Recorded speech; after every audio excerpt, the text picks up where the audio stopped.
Welcome, everybody, to the Shawnigan Lake hosting of this year's version of the Stadium Series.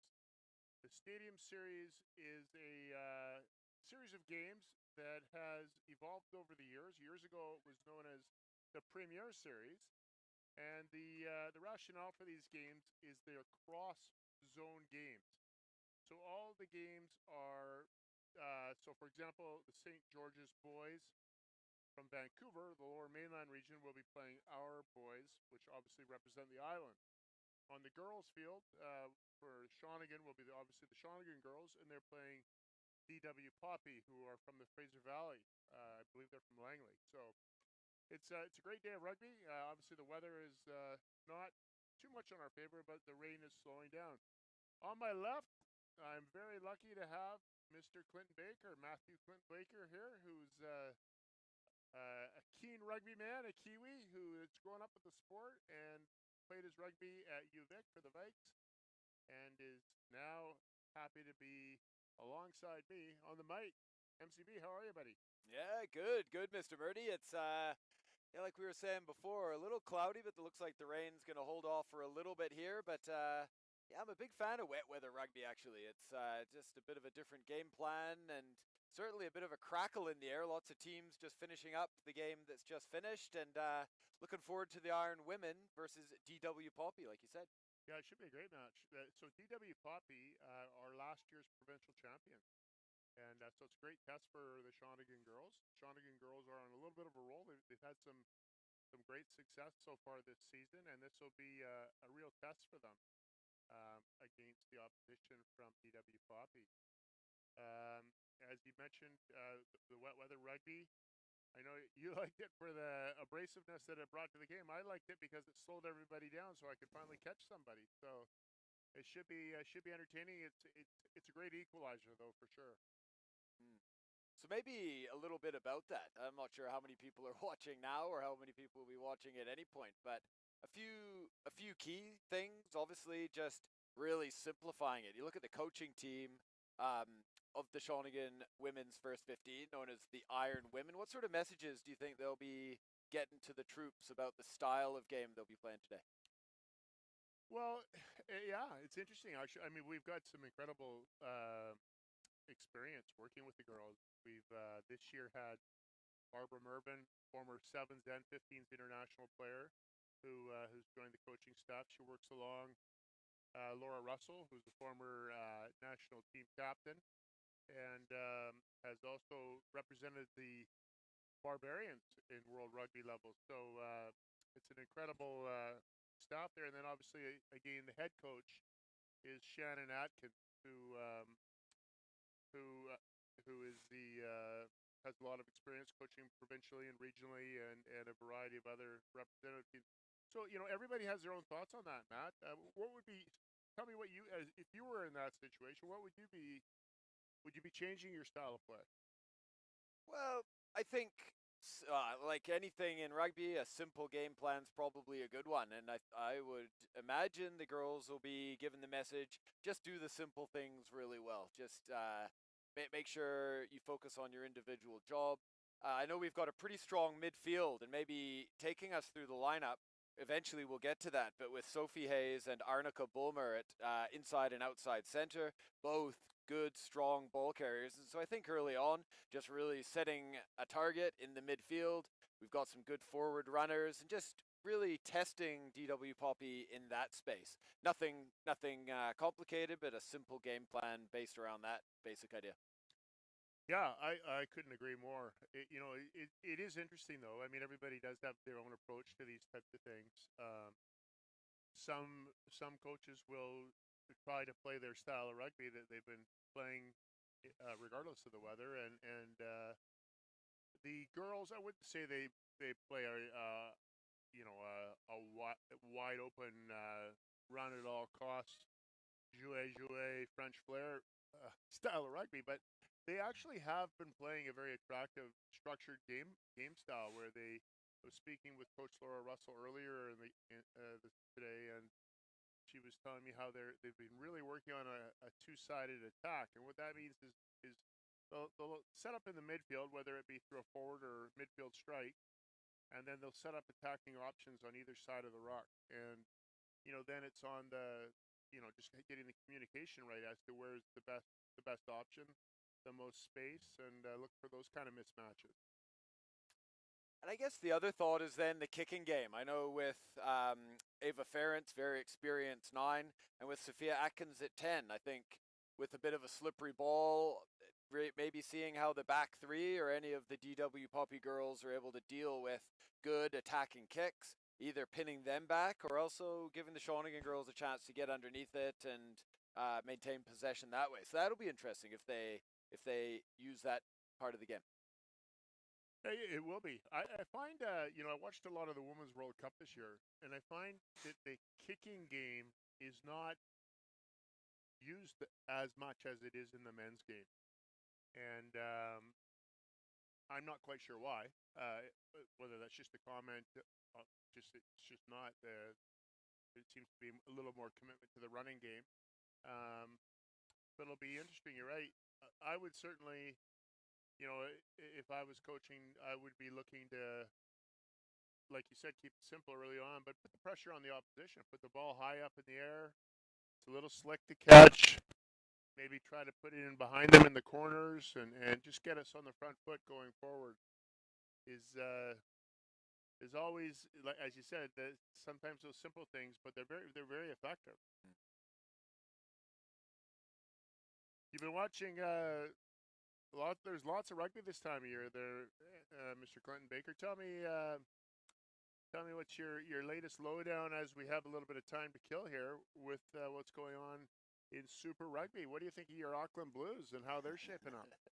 Well, it's my favorite time of the year for a number of reasons, but also it's the amount of rugby that's on. We have Super Rugby, which I keep a close eye on, with the Rugby Championship, which is the central part of the Southern Hemisphere international calendar. Of course, with the World Cup coming very much onto the near-term horizon. That Super Rugby and everything that goes with it. We got the sharp end of what used to be known as the Heineken Cup and all of the other parts. We got the Sevens circuit that's going on. Of course. And so, yeah, lots of rugby going on. Super Rugby, whew. I think the Auckland Blues, I was Auckland born and raised, so I'm a very staunch supporter. A bit hot and cold. I think all the firepower you could ever ask for, but probably not putting it all together. On the other hand, the Chiefs, the Waikato Chiefs from the central part of the North Island, I think there are 10 victories on the bounce, which is remarkable considering 3 years ago, I think they went 11 defeats on the bounce. Kiwi teams, I support New Zealand and anybody playing against Australia, so good to see that the Kiwi teams are all tracking pretty nicely. But I get the sense there's a little bit of something brewing with the Aussies. I think once they come to the World Cup, I think they'll be competitive from what I've seen.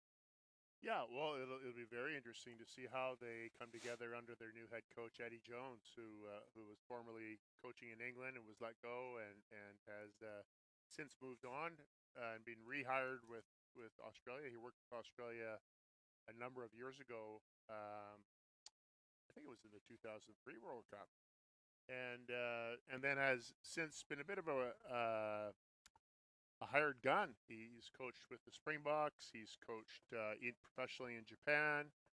He's coached some Super Rugby. Obviously, he was coaching in England for a number of years as the English national coach. So he's a very experienced coach, and some people say he's a bit of a magician of tournament play. And obviously, the World Cup is a tournament, and it's about how you manage your forces getting through the pool play, and then putting yourself in the best position to be fresh and maybe saving one or two things up your sleeves for moves and attacking patterns, or maybe even defensive tactics for those quarterfinals, semifinals, finals. So it'll be very interesting.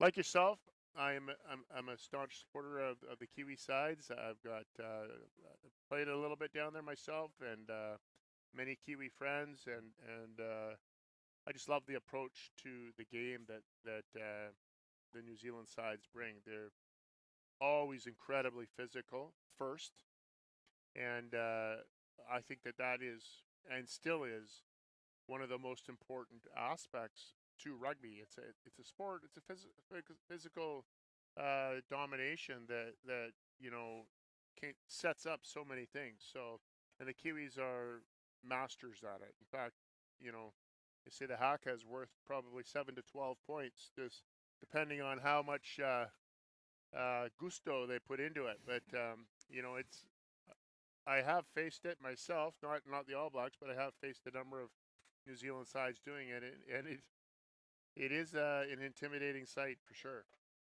But it's an exciting time of the year. You can see the Shawnigan girls are coming in to get themselves into their playing uniforms, so we're getting closer to kickoff. We're still about 5 minutes out though, and I think the rain's letting up quite a bit, so that's nice.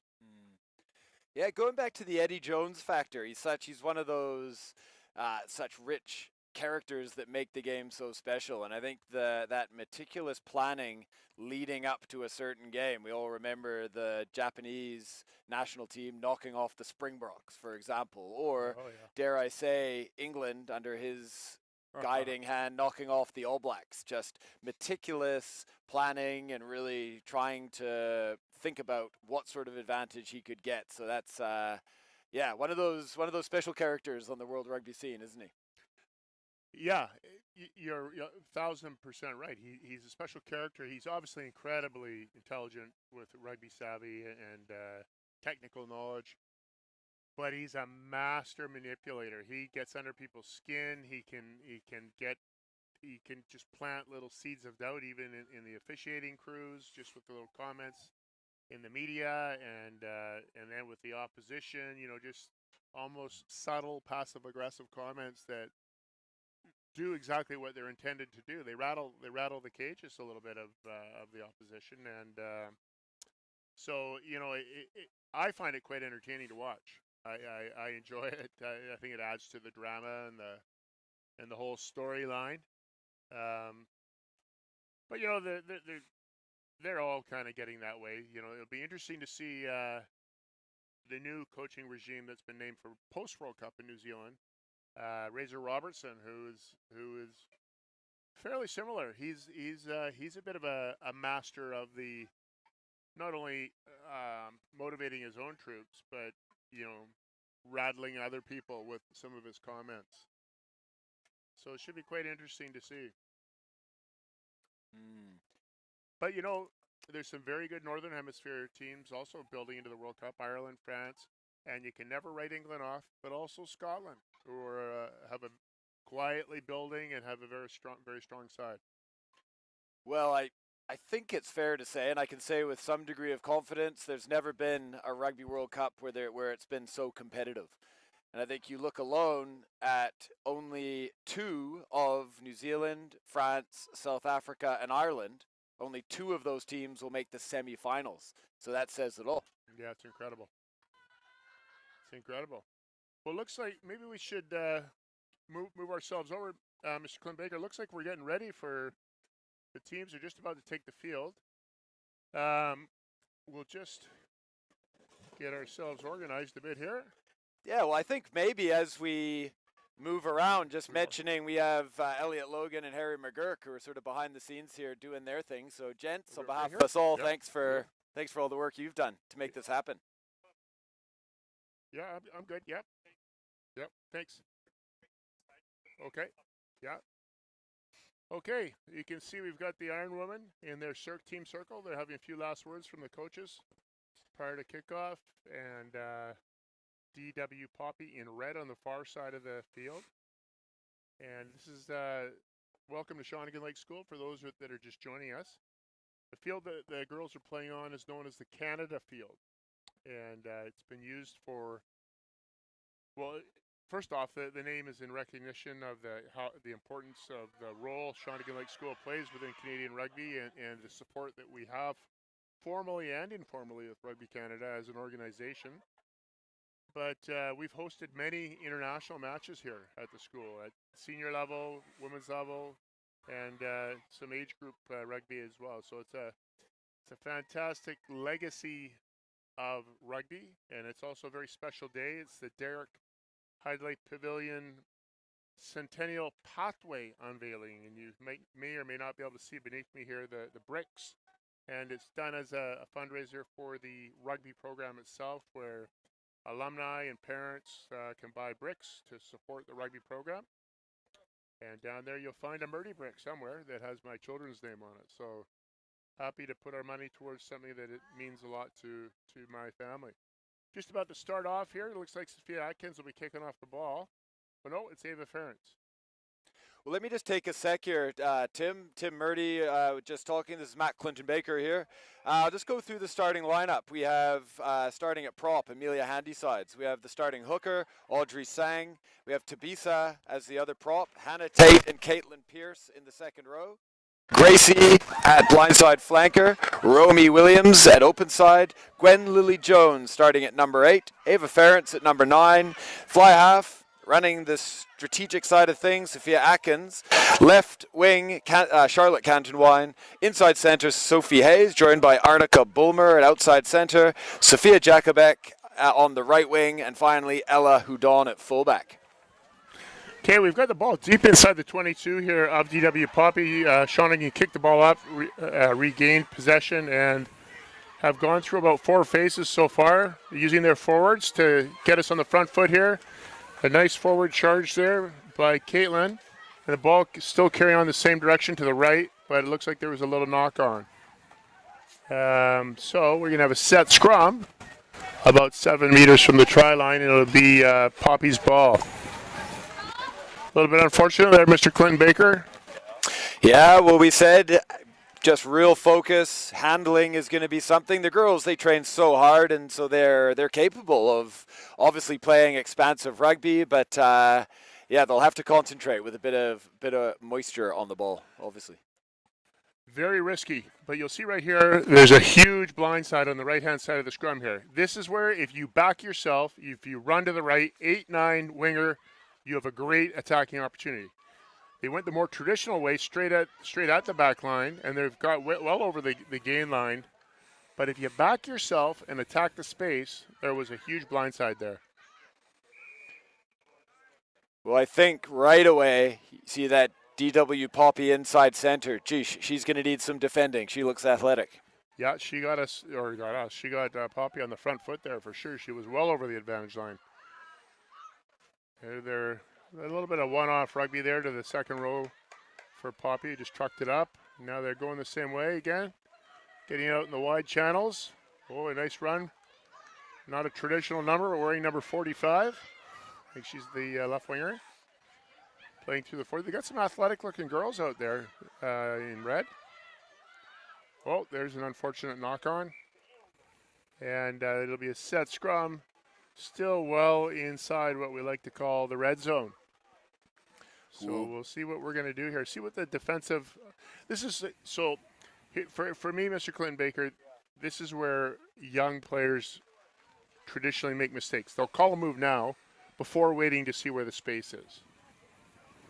So right now, the fly half should be looking at the space. Ava Ferentz, the scrum half, should be looking at the space and making their decision. Oh, the ball came straight out. The referee missed that call. That should be reset. Ava, oh, nicely done. Out to the wide side of the field. Sophie, oh, hard luck. Unfortunate knock on there by Arnica. And that's that wet weather rugby where, maybe Sophie should have just kept taking it up herself there. And that second wide pass is difficult.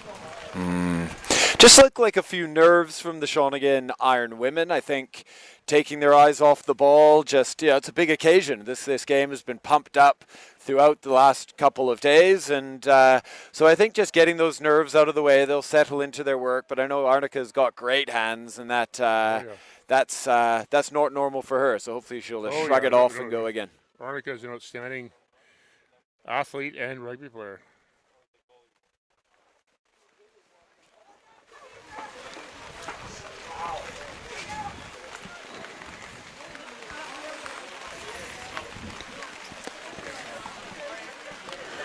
The rain seems to be picking up again, and that will obviously have a bit of an impact on the player's ability to handle the ball.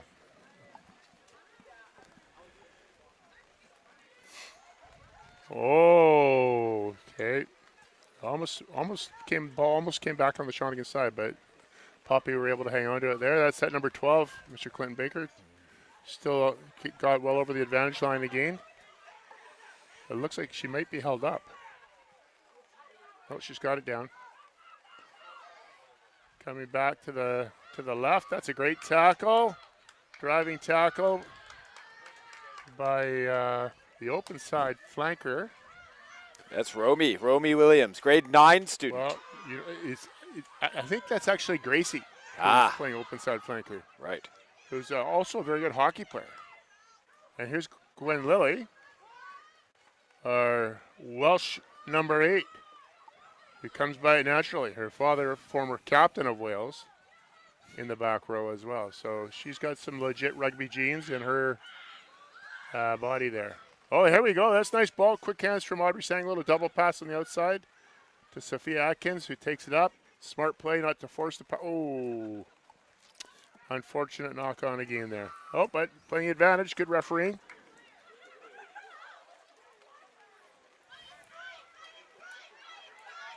And it appears, oh no, I think he's got his hand out for an offside now on the wide side of the field there.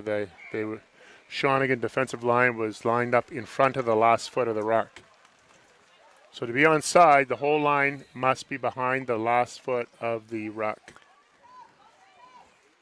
Oh, they're topping and playing from deep in their own zone. That's optimistic.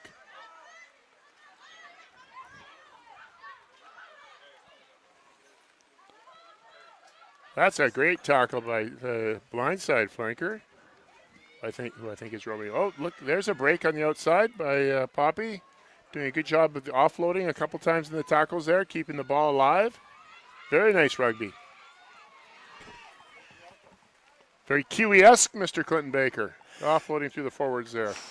Yeah, it's interesting. We talk about a lot going through the phases. For those who may be a bit newer to rugby, a phase is when a tackled player goes to ground, their team is able to recycle the ball, then you're into another phase. Of course, the idea being the more phases you go through, the more disorganized the defense gets, and the spaces will be out there somewhere. So Poppy putting together a few phases of rugby. Yeah, no, they did a very nice job there, and a little bit of high risk, that with the offloading, but they managed to pull it off on 3 or 4 ones on the far side of the field there. Ava's got to be careful. She's pretty close to being offside herself there. That's great pressure by Gracie again as the open side flanker. She is a tough kid. And playing it off the ruck to Gwen Lilly, the number 8, again, a hard charging back row player. Ooh. Well, the word would come in from the sideline from me if I was a coach right now. Rather than playing off of 9, I would be looking to clear out quickly at the ruck and get into a bit of a pick-and-go game. And again, that just makes it, as you mentioned earlier in the build-up, just keeping things simple. It takes that one more pass out of it just to get your forward momentum going. Once you get your forward momentum going, then obviously you have to try to trust your skills and move it into space. Yeah, Shawnigan not doing themselves any favors. I think conditions accepted, fair enough. But that many handling errors, geez, that's going to make things tough for the ladies. They just need to just concentrate, do a bit better in that area. Early days, though, great pressure. Oh, there we go. That's charge down. Good pressure knock on by the red team there. The referee's got his arm out to play advantage. Moving the ball to the left. Oh, a little bit early on the whistle as Shawnigan had possession and was running into space there. He could have maybe waited a little bit to see if anything developed there. But that was great pressure and a charge down. That's why it was not called a knock on. It was actually a blocked kick, known as a charge down in rugby. And it'll be a set scrum, Shawnigan ball here.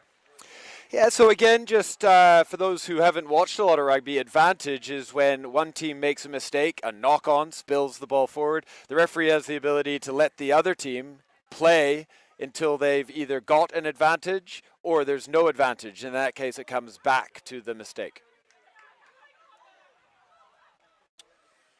Yeah, we're just having a little bit of a tough time in that connection between the scrum half and the first receiver. Oh, penalty. You know what? That one was not supporting their body weight. At a rack, it needs to be a fair contest, which means you can't put your hands on the ground over the rack. So that's what Shawnigan was pinged. The supporting player's hands needed to go on their own teammate as opposed to on the ground there.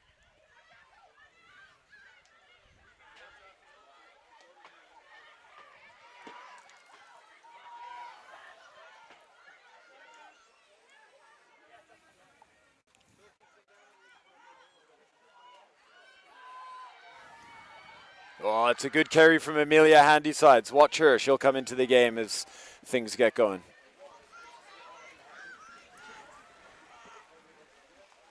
Ooh. I think he's playing no knock on there, allowing play to carry on here, which is good refereeing. Hannah Tate taking it forward. Again, she's got some rugby genes in the family. Father John, former international second row for Canada and professional player for Cardiff Blues. There's another good run by Gracie. And the red player's standing in an offside position. Her feet were nowhere. She was at the side of the ruck. But, it's difficult. That should be a penalty against red as well. Yeah, good call. Got it. Sophia Atkins, fair contest. Like you mentioned, she was the first player over the ball, defensive player, and she has equal rights to the ball. So the ball carrier who's on the ground must release the ball. Ava Ferentz going for touch, kicking down the line. Well, I think it's fair to say, Mr. Murdy, it's a bit of a stuttering start with our ball, but actually we've been defending quite well. I think the girls have been coming up, shutting down the space, which is so key, and making their tackles. So a good defensive start from Shawnigan. Oh yeah, no, it's a great contest. They're both playing hard. There's a great sort of second catch there at the tail of the line out. Oh, a little fake 3-4 switch, trying to get the ball into the wide channel there. Unfortunately, went to the ground. Well cleaned up, though, by Ella Hudon here, playing fullback. Nice little step. And she takes it forward. And now we just need to recycle this, which we've done. Well done. That's nice hands. There we go. And now we need a quick clear out.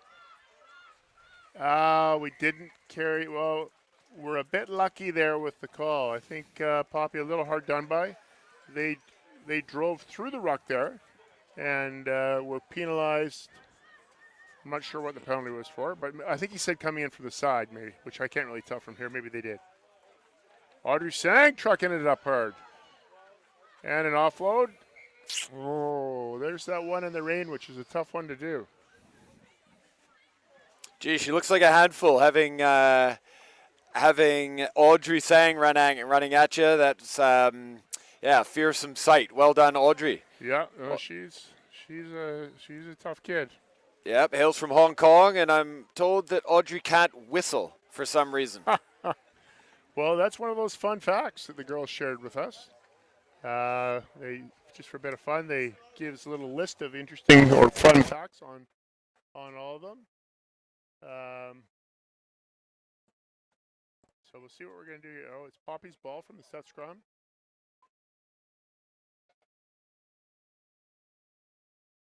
Great pressure by, that's Gracie again with another big hit, causing the knock on there for Shawnigan. That's 3 tackles she's made that have turned the ball over. Have we checked? Is there only one Gracie said Zowski out there? Yes. Looks like there's 2 or 3 of them. It does. She is. She's a tough kid. She's also plays on the under-18 girls prep ice hockey team. She's a good athlete, and obviously has become quite an accomplished rugby player. So hopefully she will carry on playing both sports as long as she can. Ball lost in the scrum. That's a killer. Coach killer. Oh, we need a tackle there. Little Sophia Jakubek pinched a little early. That should be a penalty for us, but I think we're going to win the ball anyhow here. Got to drive over the ball. The girl kicked the ball through the ruck. That's also a penalty. Referee picked that one up. You can't kick the ball through the ruck. Reach through with your foot and kick the ball through. Used to be able to. Used to be a dirty old trick. Big oaf-like forwards like myself would try to do. We'd also try to kick the back's hands at the same time. Just of course, accidentally. Collateral damage, as they would say. Oh, Murdy, that surprises me. Never. Accidentally, Mr. Clinton Baker. So playing for the lineout, a few tap and goes when we received penalties. Now playing a few kicking for the lineout. Of course, our penalty. We kick for the sideline. We get the throw into the lineout. Yeah, well, like you've mentioned, the defense is quite good on both sides. So the tactical move of kicking, it does gain you territory. So hopefully Shawnigan will continue to win that territory battle. I don't think the ball really has been over the halfway line at all, or very little. So certainly territorially, Shawnigan is winning the battle, and I'd say possession, it's probably maybe 60-40 in our favor, but it's what both teams are doing with the ball. Nobody's really turning their possession into points. You need to turn these opportunities into points. Ball moves off to the right-hand side. Oh, that's a great tackle by the outside center, Arnica Bulmer. Oh, well clean. Oh, she's a load. Good aggressive carry by the Poppy forward to clean that up. Ooh, high risk rugby deep in their zone. Again, another big tackle. Looks like almost led to a turnover, but they're certainly under pressure. Audrey Sang with a big tackle right underneath the sticks. The ball is out there. Somebody's out. Poppy player, I think, dove on it to win it. But Shawnigan has Poppy under immense pressure right now. I believe there's going to be a set scrum with, I'm not sure who's put in. Oh, no. It's calling it. He hasn't really signaled anything. Oh, it looks like Shawnigan scrum, is it? I think he's signaling for the set scrum. Now you talk about that territory. It's one thing to have territory. We need to get a few points here. While we're down here, come away with something. This will be interesting. 100%. You gotta, when you get the opportunity, you gotta make it count. And it's a great attacking opportunity here. I hope Gwen Lilly just runs off the back of the scrum to the right. You need to be tighter and go. Go hard. A little pass to 9. Keep going. And go. That's a great try. Well done. Sophia Jakubek in the right corner. That's exactly what we needed. Points on the board. Set up by the hard-running number 8 to start off by Gwen Lilly, who then offloaded to the ever-supporting Ava Ferentz, who not only is tough, she's an incredibly skilled young rugby player, and she was able to keep the ball moving into the right-hand winger, Sophia Jakubek, who might be the quickest player on the field. Now I've never picked the ball up off the back of a scrum, but from a guy who has, our scrum was going backwards a bit there. So Gwen Lilly really did well, didn't she, to make that happen? Outstanding point. It is a difficult thing to, well, it's certainly a lot easier going forward. But picking the ball up from a scrum when you're on the back foot like that is incredibly difficult. And then it's even that much harder to then get yourself into a good body shape where you can make that pass, which she did both. So very good play by the number 8. A great support play and good skill and good finish. So good rugby all around. And a great nudge from about 10 meters in from the touchline from Ava Ferentz to convert the try to take the lead to 7-0 for Shawnigan. So just a quick note on that one. I spend a fair bit of time up and around these rugby fields. I think it's fair to say there's very few, if any, players who put as much extra time into their rugby as Ava Ferentz. She's out there kicking a lot, and that's a good reward for her. That was a good nudge. Well, just watch her play. She's got a brilliant pass. She's got good vision. She has good footwork. She's strong, but 100%, it's not. Yes, she's a talented person with a lot of ability, but she works very hard. She trains in the fall with the boys program, and then all her hard work is paying off. Well taken by Hannah Tate, and she's getting us on the front foot there. That's again not an easy thing to do. And here we need to move it again. It's and we on. got 2-on-1 on the wide side. And nice fend by Arnica, and she's got some gas. Let's see what she does here. Gets on the outside channel and gets pushed into touch. But Arnica showing her pace and just how dangerous of a runner she can be. She would have been probably a little better served if she had run at the inside shoulder of that last defender and used the winger on the outside. It was a classic 2-on-1 that got barreled into touch from just a little bit of lack of experience. But she showed her abilities for sure. Good line out by Poppy. See what they do with it here. Fly half's doubling around for trying to get a second touch. Keep coming the same. Oh, no, the referee's blowing his whistle way over on the far side for an infringement in the lineout.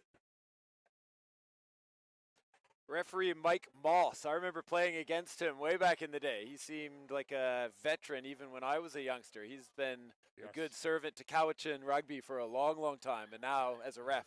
Great servant to rugby, period. He was a very, very hard flanker who played for Cowichan Rugby Club, played for the Tide, and he was relentless.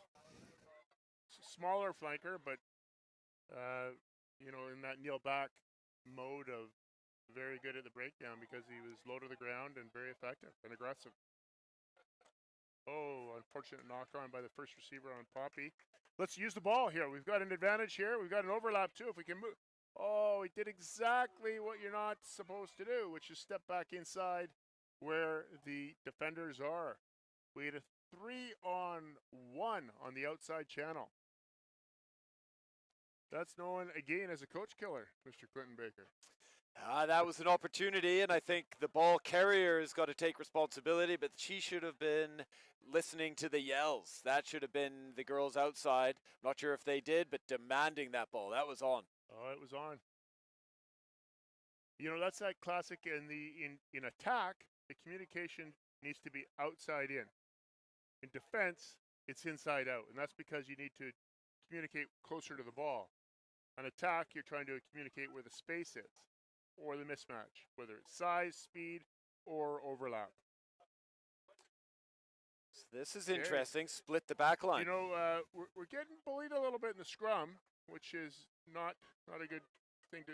It's hard to get on the front foot there. Oh, well. Ella's got the ball. She's presented well, but let's see how we do. Okay, we shifted it away here. Gwen Lilly, little step on the outside shoulder. The defender got us on the front foot. Got to get rid of that tackler or defender there. Got to keep driving with their legs. We're lucky to get that one back. Oh, nice fend by Hannah. Fighting hard for the extra meters. Keep going the same way. It's on. Move it now. And again. Oh, same thing. Oh, you got to pass early there, girls. You got to pass early again. There's that, that you get lured into that gap almost sometimes. And then the attacking option on the wide side is lost. Yeah, I think sometimes it's just as simple as straightening up. Everybody, it seems like you're doing a good thing because somebody's not tackling you, but really, if you drift sideways, all you're really doing is taking away the space from your outside support. 100%. The younger players or less experienced players will think they're space when they're running laterally, and they think they're running into space, but they're not. They're doing exactly what you said. They're taking away space from the person who's actually open on the outside channel. Two sort of concepts in regards to that. It's called preserving space or creating space. And in this case, we're talking about preserving space. Now, just looking down in front of us, we've lost Caitlin Pierce. Caitlin Pierce started in the second row. She's come off, must have taken a bang. I'm not sure who went on for her. I'm not sure, but that could be one of the reasons why the scrum has struggled quite a bit. Caitlin's good experience second row, and you need to have that experience in the engine room to keep things solid and locked out so that you don't get pushed back. There's a science to playing in the engine room, Mr. Clinton Baker. It's not as simple as you backs think. The piano movers. The backs will be the players. Here we go. That's a good Oh, ball. showing some good skill here, Poppy. Trying to move into the, unfortunately, I think they let them,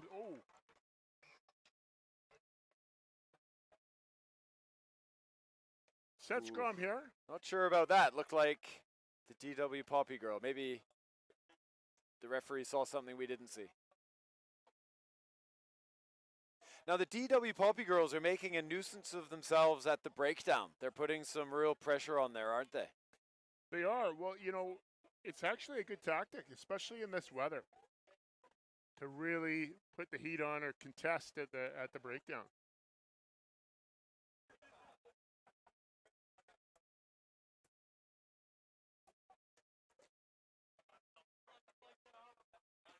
So what are we looking at here? Shawnigan ball. Let's see. Oh. That is a difficult call. He's calling us for feeding the ball to put in at the scrum. I'll reserve judgment, but it happens at every single scrum. So if you're not going to call it every time, don't call it. It's been a while since you've seen that one rolled out.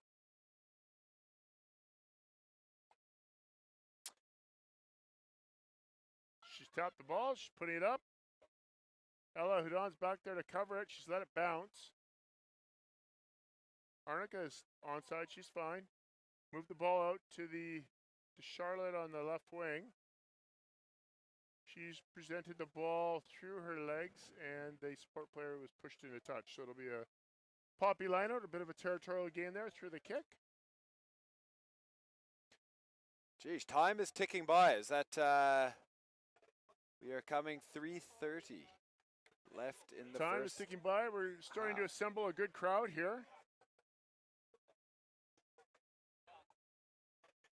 Yeah, the whole school coming up here. It's a real question of should have been here a couple days ago. People were down on the docks and basking in the bright sunshine. I'm a big fan of wet weather rugby, but for the event side of things, it would be nice. But there's a real good feeling around the place. Oh yeah, no, it's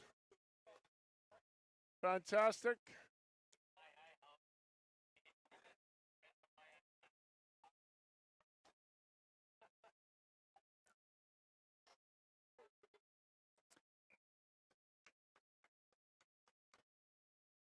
Been a bit of a stop-start first half. Lots of mistakes. The DW Poppy girls probably not totally satisfied with their handling either. It hasn't been a lot of flow to the game. Just a bit of feeling each other out, trying to get a sense of what's going on, playing conservatively. It's interesting. Anybody's game at the moment, although with Shawnigan very much winning the territory battle, as we said before.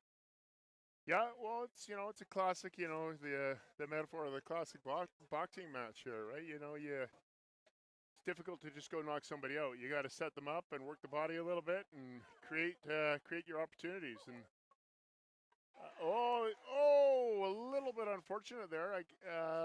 Maybe I'm viewing it through my Shawnigan lenses there. I'm not so sure that was a knock on, but Arnica was a little bit unlucky, but she certainly showed her athletic ability there to accelerate into the space. So let's get her the ball and get it to her early. But 1 minute and 40 seconds left in this half. This is basically the only time that Poppy have been in the Shawnigan half of the field. So we need a good sort of defensive passage here where we can shut down Poppy. Regather at the half, get some words from the coaches. What we need to do better, and possibly any time. Oh, good pressure at the back. Look at Gracie.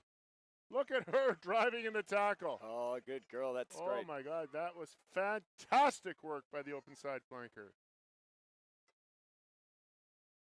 Good pressure initially on the 9 by Ava Ferentz, but then in pitbull-like fashion, there was a bit of boomfa from Gracie there.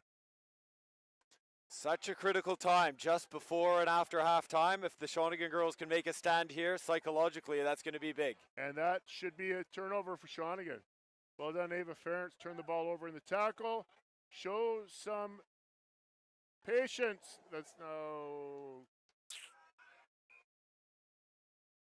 You know, again, situationally, tactically, experience-wise, that's where you need to just be aware of what's going on. We're up by 7. We're inside our half. There's 15 seconds on the clock.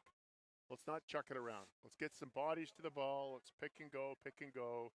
Kill the clock, kick the ball out, and we'll regather the troops and get organized for the second half. Well, here we go. That's time up on the clock. Next whistle, Yeah, you'd next think whistle the referee should would be blow it up.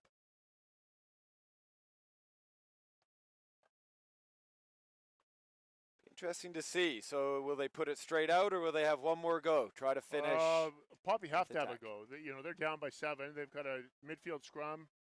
If I was them, I'd run to the right here. It's a big blindside, isn't it? Yeah, it's a huge blind side. Yeah, going to the right. Got to give it faster, earlier. You got to give the wingers the ball earlier. But they're coming back here. They're loaded up on the left-hand side here. There's that 12, who is a good ball carrier and got some pace. Look at that. She's got on the outside. She has got some wheels. Oh, she gets on the outside of Arnica Bulmer. You don't see that very often. Oh, so there you go. Pretty much exactly what you do not want to happen. DW Poppy go into the half with their tails in the air, and well, fair credit, she's a handful, that girl, and that was a well-taken individual try. 100%. She's a athletic girl, and she got on the outside shoulder of Arnica, so she's obviously got some toe, as they say, meaning speed. So here we go. That's 5 points for a try. 7-5 with the kick to come. There's a tough conversion for the DW Poppy girl. She'll do well to convert this.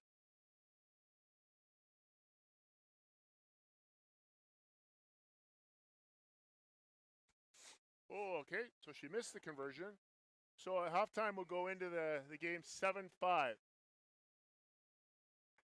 Okay. So, quick recap, Mr. Murdy. What strikes you from the first half? What would you be telling the girls if you were down there at the center of the circle? Well, first of all, I would. You don't want to let this try create momentum for Poppy. Yes, it's unfortunate to end the half in that manner, where Poppy score and put themselves back into the game at the 7-5 halftime scoreline. But the girls need to recognize that they dominated the half. They were territorially, possession-wise in the Poppy end of the field, and it's what they do need, though, is some tactical advice as to what to do with that ball and how to better use that ball. And so that, again, that's the coaches all have their own biases on that sort of thing. But what about yourself, Matt? What would you say if you're the head coach right now? I think focusing on what the girls have been doing well. I think defensively, that last little lapse aside, they've defended really, really well. And if the opposition don't score, they're not going to win, is the old adage. And so I think keep going with what's been working, and that is really putting their bodies on the line, being physical, and being very good technically in the tackle. That's been a real strength. I think the handling errors, that's something to focus on. We've given the ball back to the DW Poppy girls time after time, killed any momentum that we've generated. And so, yeah, it's one thing to say it, but just really emphasizing, hold on to the ball. More pick and goes, as we call them, bingos, just the forward runners off the side of the rack. They've said it at the start of the game, and I'd say it's the same thing again. Simple, clean, go through the phases, and don't try to do anything complicated. Yeah, I couldn't agree more. And then the other thing that I might think about trying to do here is put up just a few kicks, but not sort of deep kicks, but maybe attacking kicks. Put the ball up high, and the old Gary Owen tactic of getting your forwards charging hard underneath that ball and putting a little bit of the fear of God, as they say, into the fullback as they have 8 hard charging forwards coming down on them. So that would probably be something that, it depends on, I guess, the skills of the girls, whether they can do that or not. But um, in these conditions, that's a classic Irish tactic of putting the opposition under immense pressure just through um, just putting the ball in front of your forwards, really. Mm. But I agree that the pick and go has to come into play more, and possibly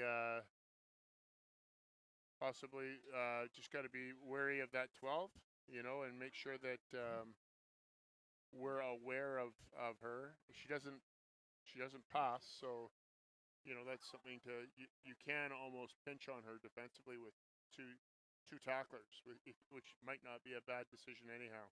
Mm. She's a danger player for sure. Maybe just your thoughts on women's rugby in general, Tim. You mentioned the Women's World Cup in New Zealand, and I talked to a lot of people back home, and you could obviously sense it. That was a huge step forward for women's rugby. I think subsequent to that, they've some of the Twickenham has been sold out for a women's rugby game. You look at how many young ladies at Shawnigan are interested in rugby. It's a huge area of growth for the sport. Yeah, I couldn't agree more. It's you can parallel a lot with the women's ice hockey too. From the men's game and the girls' game they're both great games for different reasons. I find the men's rugby game is much more of a power-based game, where it's you know physically imposing yourself on the opposition through the big ball carriers, and I find that the women's game is almost tactically, especially with the Women's World Cup, a better game to watch because they don't have as many big dominant, ball carriers, um, like some of the Polynesian boys, things like that, that they need to use tactics and skill to break down the opposition. So it's quite an entertaining game to watch. Um, from that reason, I find I really enjoy it for different reasons. I enjoy the men's game because I enjoy the physicality and the power, but at the same time, I enjoy the tactics involved in the girls' game. Yeah, well, hopefully we could get it. I think we've got a bit more to see, especially it seems like from the Shawnigan Iron Women. Hopefully they can get their back line going. I think the old phrase, earning the right to go wide, do the hard work in the middle of the field, draw in the DW Poppy defense, and then get to the open spaces.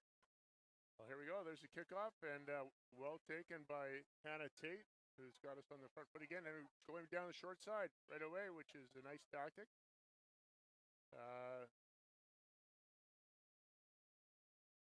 Holding on to the ball there. Well done. Coming back.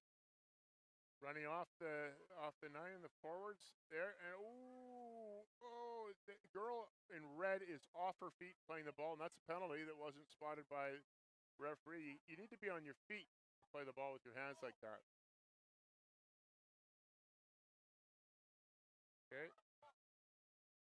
Well done. Well counter-rucked by Shawnigan there. New second row forward for Shawnigan out there right now, who's taking it up. We need to move this ball off to Gwendolyn. You got on the outside shoulder. She's got a nice little step there. She gets on the outside shoulder regularly. Red or offside, not spotted. And here we come back to the wide side of the field. Another new forward for Shawnigan, who's charging forward hard. And well spotted by Ava Ferris, spotting a gap at the side of the ruck, taking it forward. We need a good clear out here. But the ball was stolen by that number 12. Good player.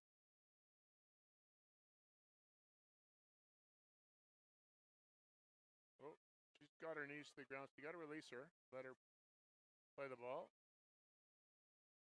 might be in trouble if they move the ball.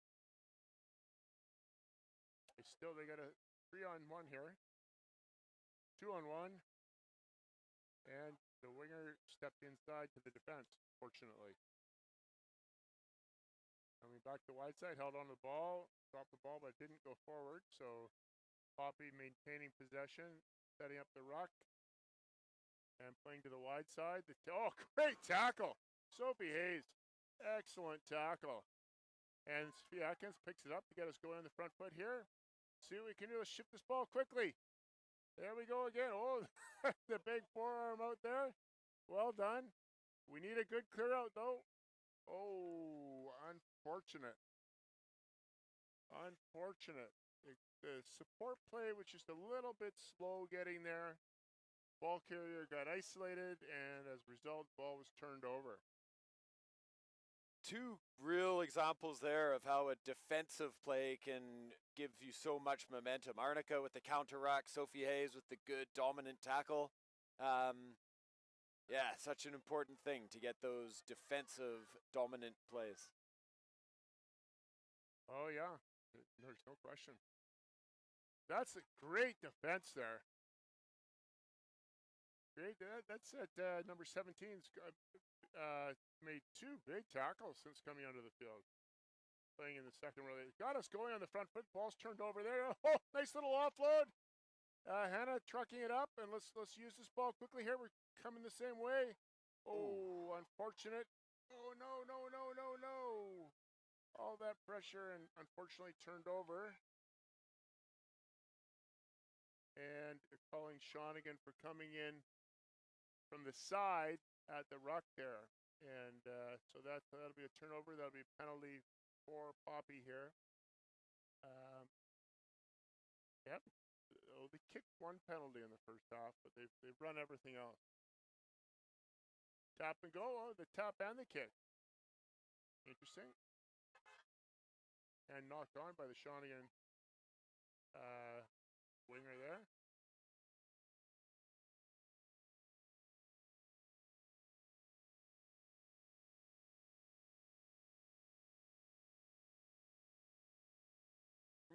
Started off this first half, or the second half, same way the first half went a little bit. A few mistakes, a little bit choppy, but yeah, who have we got here? The right winger making way. Charlotte has come off, and Evelyn Wilkie has gone on. A grade 8 girl on the right wing, who is the daughter of Justin and Heather Wilkie, both teachers here at the school. Somebody honking away over there who's trying to get their car out. Not very patient. Don't recognize that there's 500 spectators standing in that area. But anyways, as they say, some people's children. Well, that's a special moment for Evelyn Wilkie, getting a game of this magnitude. Yeah. Good on her. Oh, the ball's dropped there. Good pressure. And we'll see what we can do here. The left winger, I believe, is Marcia Hughes, who's also a grade 8 girl. So we've got two young ones on the wings here, who is also very quick.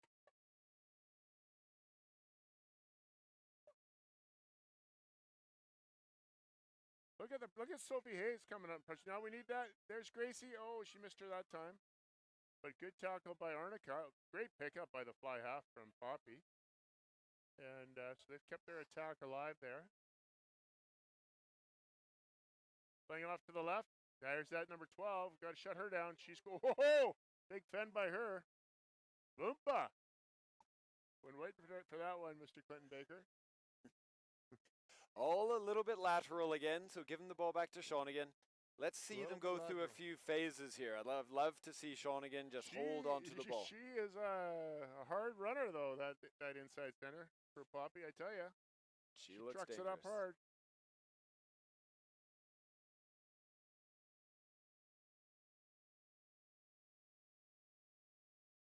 Line out, Shawnigan ball. Let's see what we do here. Audrey Sang throwing in.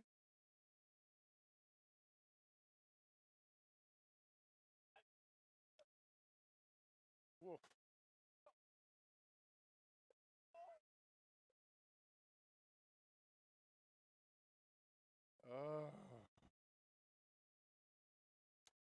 little technical skill point there. Ball was well cleaned up off the tail of the lineup by Gwen Lilly, and she had the ball loaded up too much on her back hip to pass there, and because she delayed, the defending player was able to hook her hand, which created the knock on or the forward pass. You've got to get that ball into hands, away from that inside hips, in front, so that you can transfer the ball. And that's where that core strength really has to come in to be able to get any width on your path. Good double around. Looks like I'm watching Ireland play here. And that's a nice move to get the ball into the wide channel. And great defense, though. Nicely tackled. Ball is recycled, though. Coming back hard, charging. Whoa, he's running hard at the ruck. That's good, strong play by the number 8. Recycled quickly, and ball's knocked on. Good pressure. Good rugby all around. That was good attacking play by the Poppy team, and then, again, good defense. Shut that ball down. Yeah, it looks like Amalia coming off, and Caitlin Pierce going back in. I think Amalia, she was the one that came on. That was a good shift for her. She did really well. Really well. She put in, early on in the start of the half there, she put 2 big tackles in that both led to turnovers, and had a couple of carries, so she did great. You can see off on the lower field there on to the right, the St. George's boys, first 15 warming up. That should be a cracker of a game. The 2 sort of heavyweight battlers in boys high school rugby annually. Great respect for each other and great program. So it should be a good game to follow.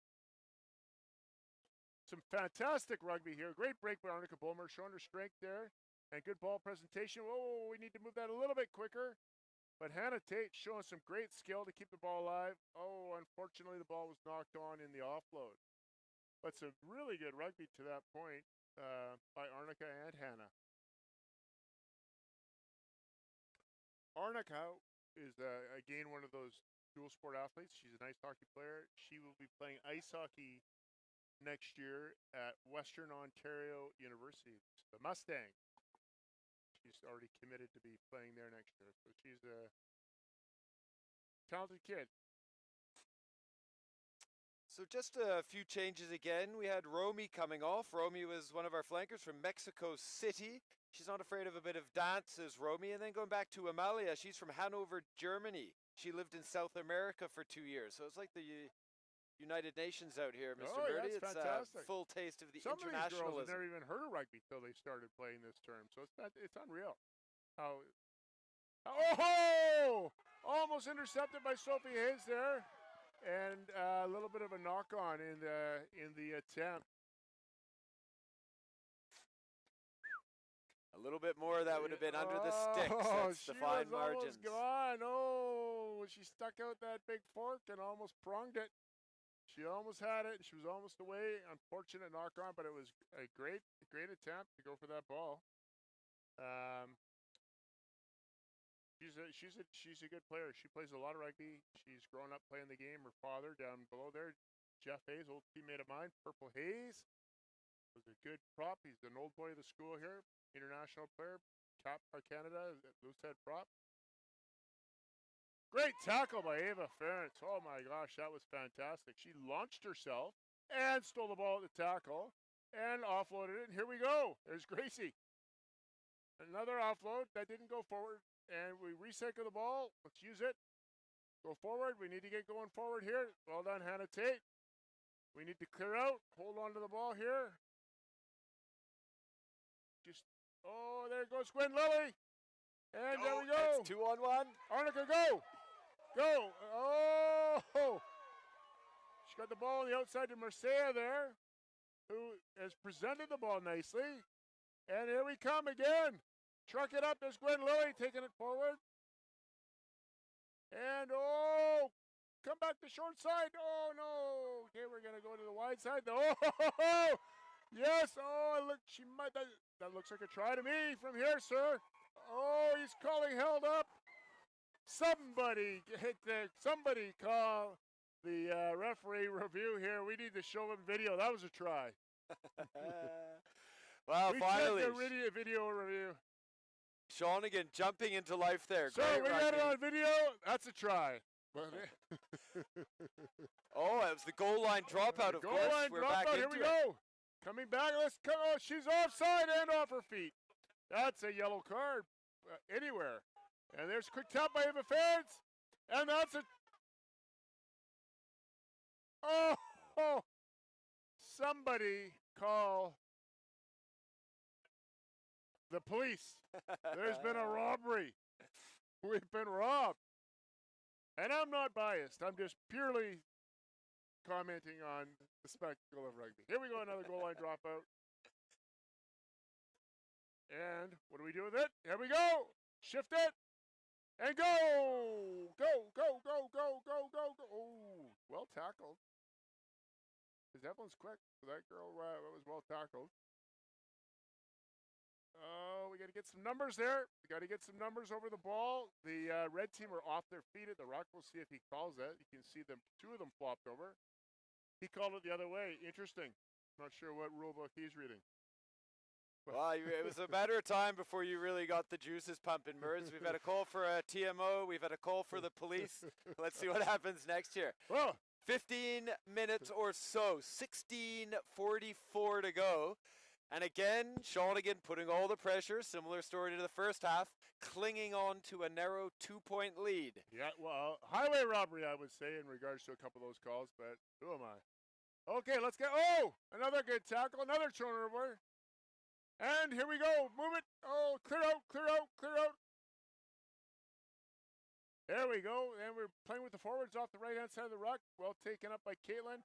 Again, the Poppy forward is hands are over on the ground, which is a penalty. Sophie Hayes takes it forward, and that's hands in a ruck.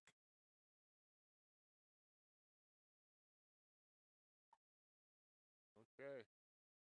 It is a bit of a schmozzle down there right now.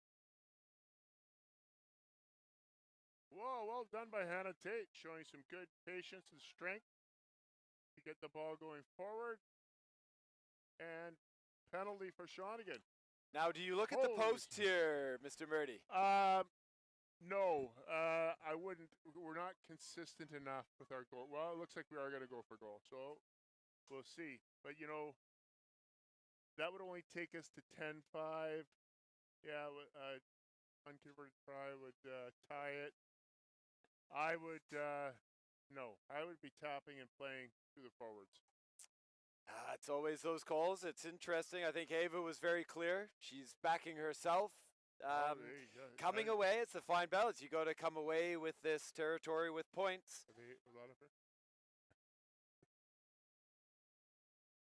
At the same time, yeah, it'd be nice to back yourself and have a go. So let's, next job is put it through the sticks. Yeah, well, let's not jinx her here. Let's hopefully, he had a nice kick in the first half.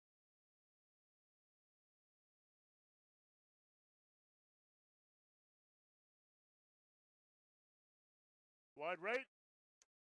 So it will be a 22-meter dropout for Poppy. You know, you're trying to build the score there, and you know the tactically it makes sense. Try to keep that scoreboard ticking over. But given the conditions, I think I would have tried to play through the forwards myself. Yeah, she'll be disappointed with that. She'd like to have that one again, would Ava? Obviously. Oh yeah. I mean, it's easy to say from up here. Of course, never wrong from the speaker's box. MCB, you know that. Where we never admit it. Never. Okay, Shawnigan, a nice claim to this. Put a big name on it. Go again. I would say they don't need 9 guys or 9 girls trying to block the kick, but it's not a drop kick. This will be interesting. Scrum back to Shawnigan, is it? That's an interesting tactic. Are they in front of the kicker? It shouldn't be a re-kick. It should be a set scrum for Shawnigan. Let's see if the referee knows the laws here. Oh, he's allowing a re-kick. It's interesting. There's no rule or law in the law book that allows for a re-kick. But anyways.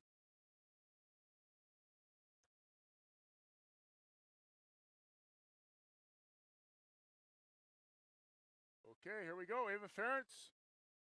Shift that ball. Oh. Oh. You're on the ground, you're out of the game. You're on the ground, you're out of the game. Penalty, unfortunately. They're going to tap and go, and Shawnigan need to come forward here, put them under pressure. They got to they need to crank it up a little bit here from an intensity standpoint. They had all that possession and territory and came away with nothing, so they need to crank it up for one last gasp here. 12 and a half minutes to close this out. And this is where you got to dig deep and show some heart. Fullback's a good player, carries the ball strong.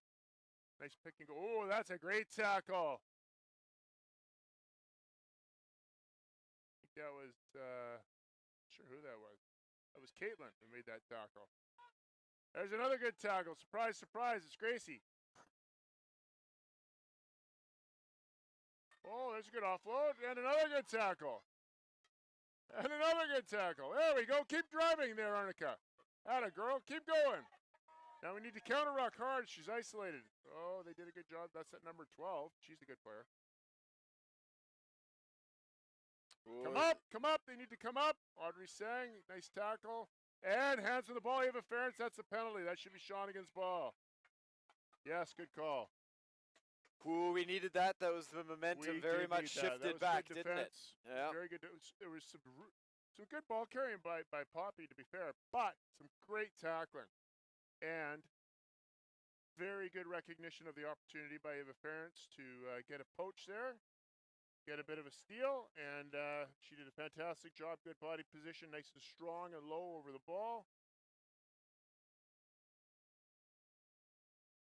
So such a big part of the game, isn't it, Mr. Murdy? Psychologically, Shawnigan was just a little bit flat there. And then all of a sudden, very much on D, they've wrestled it back, and now let's see if they can go again. It's a huge emotional shift, or sort of wind in the sail, as they say. Start by winning the ball at the lineout. Not a clear meter gap, I would say, but all right, another go. Still Shawnigan's ball. This is where, I feel bad for the kids because you shouldn't have a kid running touch. Because, sometimes they're tricky calls, and you want to make sure you have somebody who knows the laws of the game. And a little scrappy. Uh-oh. Ball's knocked on by the Shawnigan forward there as they were trying to gather the tip ball and the line out. So it'll be a set scrum. Actually, I guess he's calling first knock on by Poppy. So we're a little bit lucky there. And it was Shawnigan ball. So what I'd like to see here, Mr. Murdy, is just something in the midfield. Get Sophie or an Arnica punching it up. Get the forwards getting a bit of a roll on. Go through 3 or 4 phases. Okay, here's what I would say, Mr. Clint Baker. Scrum Ava Ferentz. You pick off the back. Run laterally, but kick. Kick to the right. Yeah, that's right. That's what we want. A few forwards running off. No! Keep it going. Move the ball again. There we go. And again. You got to pass early. There we go. We got one more. Got to make that pass. Pass early.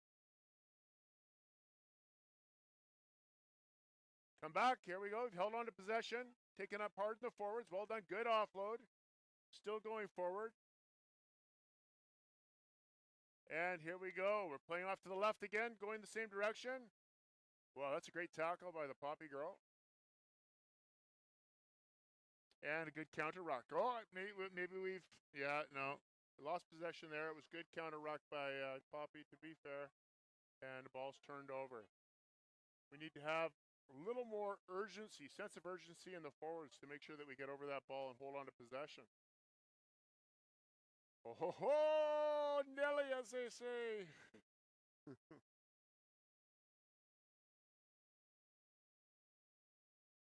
8:30 to go on the clock. Let's have a big defensive stand here from Shawnigan. I think critical moments of the game. And we'll get the ball back. One thing I have been quite impressed with are the Shawnigan forwards. Lots of interplay, either in the tackle or just before the tackle, making some good meters just around that contact zone. So let's see here. Some real good interplay there.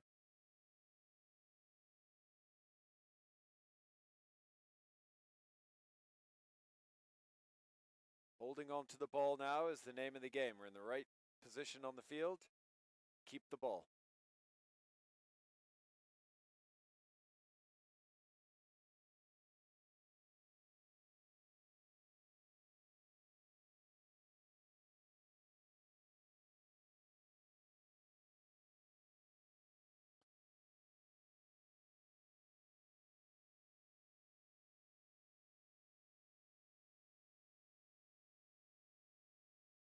Scrum going a little bit backwards, but we got the ball out to the midfield. Sophie Hayes, she's been solid today. Yeah. Oh, hard luck. Hard luck there. Oh, keep playing, Marcia. The whistle. There we go. Well cleaned up by Sophie Hayes.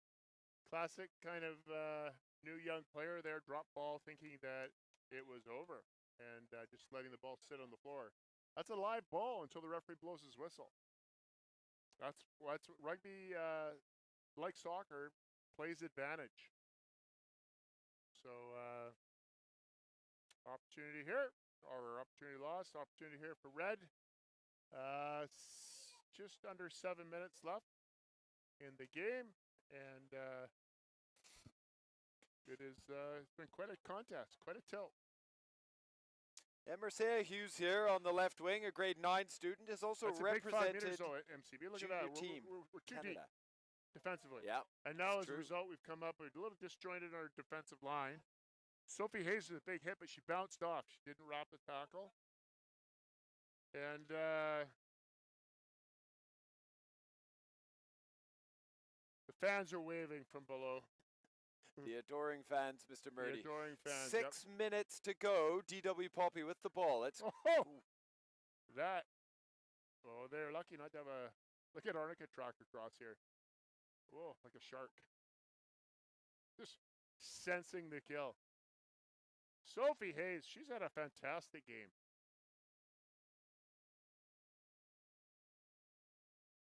Shut her down, shut her down, shut her down. That's a great tackle. Well done.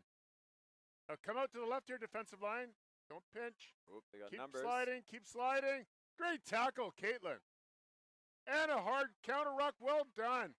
Great turnover by Shawnigan. Good defense. Now we need to use that ball. Shift it again. Caitlin trucking it up hard. We need a good clear out here. Keep the ball. Hold the ball. And one more. Make that pass. Oh, there it goes. Crazy. Oh, she is a hard kid. Oh, my gosh. Oh. Go forward, Audrey. The ball came out the back of the ruck there. Fortunate to hold on to it. And, yeah, well done by the lock standing off to the right-hand side of the ruck. There's numbers out wide if they can shift it. Oh, yeah. It's, the referee needs to play advantage there, sir, but anyhow. Absolutely. Not back 10. Here we go. This could be it. Oh. Is he going under the sticks? Giving a penalty try. No, he's giving a penalty try. Everybody's playing on, thinking that it's a penalty. That is a 7-point call. Well done. That's interesting. That's a harsh call. A penalty try, that's of course. That's a penalty try. No conversion required, just in case you guys don't know down there. And of course, it's if the player would have scored if it were not to be for foul play. At this stage of the game, MCB, that is huge. Taking the scoreline out to 14-5. That's a 2-score game. 14-5. That's a huge, huge turnover play. But you know what? Repeated infringements at the breakdown, 5 meters from the try line. Technically, he's right.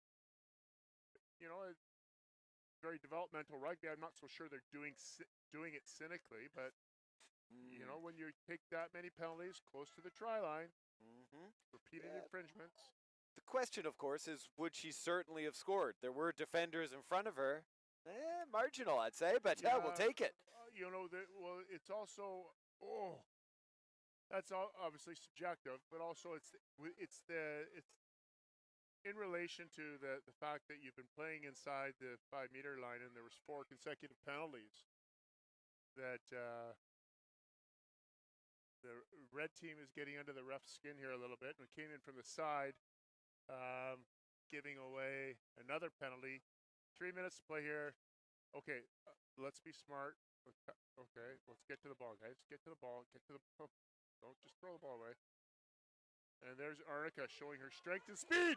There she goes with a great break and a fin. Oh, this kid can go. And a nice offload, well backed up by Audrey Sang. Keeping those legs going to Marcia Hughes. Oh, in the touch. What a beautiful little passage of rugby there. However, I would have rather had the tackle taken 10 meters shorter and kept possession. But anyways, here we go. Poppy go quickly. They are very isolated. They got one player out there. That's going to be a turnover try. That's going to be a try. That's a try. That's what happens when you isolate yourself. You can't just, you're playing with your heart there, not your head, and running off, isolating yourself, turnover deep in your zone on the try line. Ball was ripped out of the hands of the attacking player. And I'm not sure who that was. I think that might have been Caitlin who scored. But fantastic pressure set that up, Mr. Clinton Baker.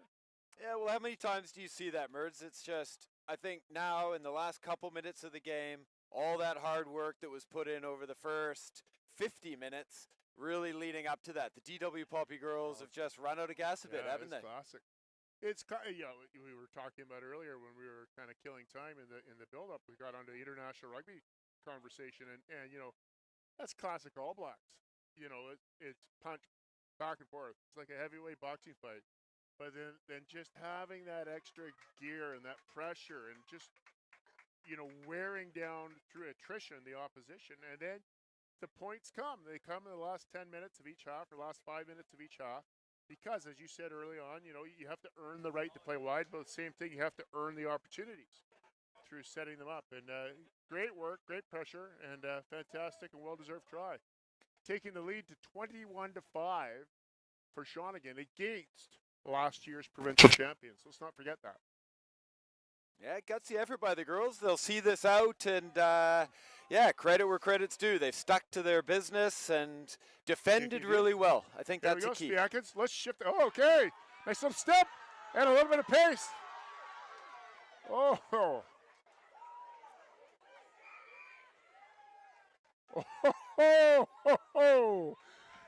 Don't know about that one, sir, but anyhow. So now it's player of the match time, Mr. Birdie, as the time ticks down. That's something to think about. Well, you know what? If I can do a forward and a back, well, my player of the match for Poppy is their center, number 12. Dangerous every time she touched the ball. Good defender. My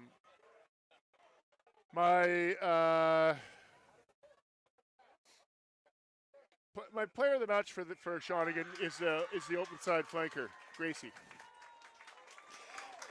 Yep. Well, that's she was a workhorse. I think the fact that we were questioning were there 3 Gracies out there sort of says it all. She was strong in the tackle, and like we said, that was one of the real hallmarks of this game, a gutsy defensive effort, which paid off as we got to it. So that's 21-5 win for the Shawnigan Iron women. A solid performance. Oh, outstanding. We're obviously we are hopeful for the girls, that have expectations for the girls. There's a certain element of pressure that goes along with playing for Shawnigan, whether you be on the boys or girls first 15, and there's that added pressure. It's a big day here at the school, with it being a Stadium Series match and the Hyde-Lay Pavilion Centennial Pathway unveiling, and the girls showed they're more than up to the task, and they dominated the game. Tactically, they could have done a few things differently, but they dominated the game. We're getting a call to possibly come down below in a bit to help organize the pathway unveiling. So I'm going to say bid you adieu for a few minutes, and I'll be back up for the boys' game. Adieu. I didn't know you were bilingual, Mert. Well, That's, I have many little tricks up the sleeves.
Crowd here, give me a thumbs up if you can hear me okay. Great, thank you very much. If I can just ask everybody for a little bit of attention, obviously we'll leave the boys both teams to be doing their just quickly, like welcome everybody here to Shawnigan School. Obviously the weather helping us out too much, but it's been a great day of rugby so far. Great day for the school. Fantastic game of rugby by the girls down on the Canada field. Congratulations to them and also the Coffee side. Very strong game of rugby by both sides, and obviously I'm a little biased, but I'm very proud to have the girls for the performance today. Today's a special day for a few reasons. Obviously, the Stadium Series games, which is cross-zone games. We use these games to help with the provincial rankings. So tradition over the years at Shawnigan, because we're very fortunate the facilities, we're able to host some of these games. But more importantly, today is the unveiling of the Hyde-Lay Pavilion Centennial Pathway.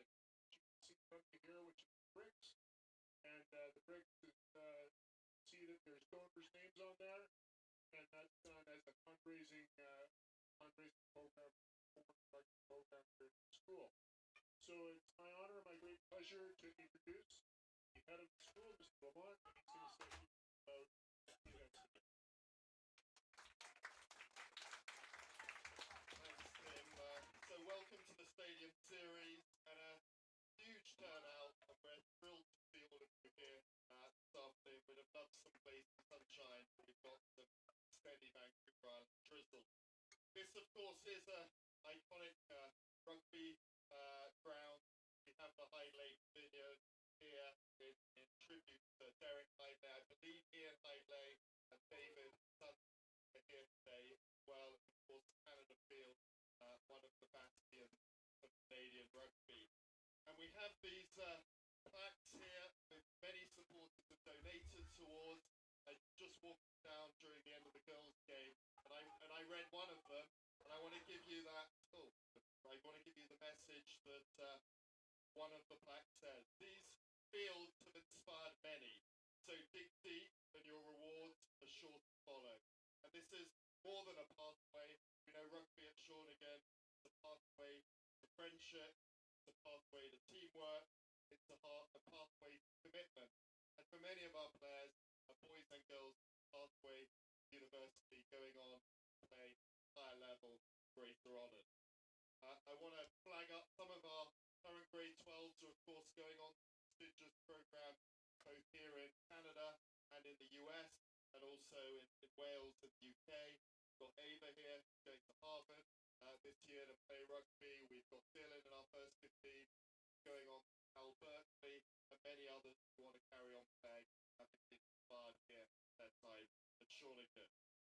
So the money we've raised with these plaques is going to go to a rugby endowment. It's going to support boys and girls. It's very much in the spirit of one club, one community, and it will fund trips, it will fund kits, and it will also fund an upgrade to the Pavilion. So we're thrilled that so many families have donated to support rugby in Shawnigan. So I'm going to, one last thing. I was so impressed the other day because one of my colleagues was saying she'd asked her son what he wanted for his 80th birthday present.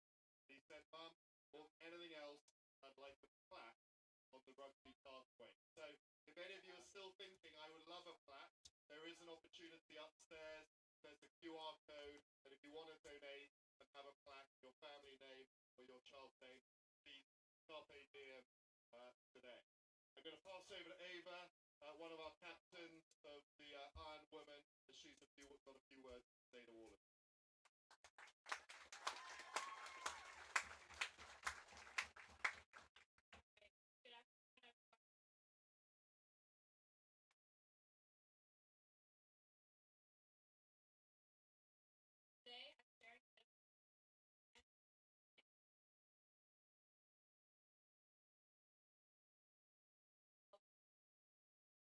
Started out at Shawnigan with COVID, my grade immediate while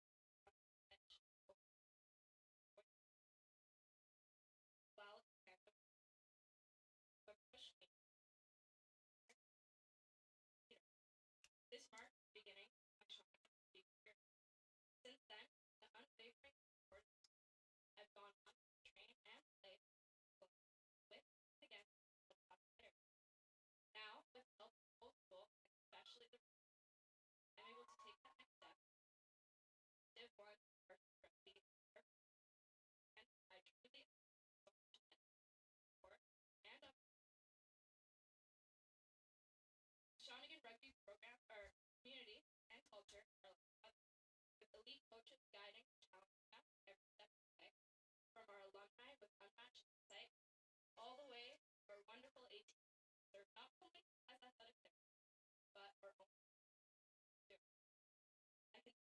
I think I can speak for everyone when I say how lucky I feel whenever I step forward towards students that are tended to with unmatched care, parenting stress, make truly special. Needless to say, there are so many essential that make it all possible of such an experience. And certainly wouldn't be possible without the support of our wonderful alumni and parents. With your support, rugby program is able to offer incredible opportunities. With deep gratitude from all of Shawnigan, please accept our thank you today.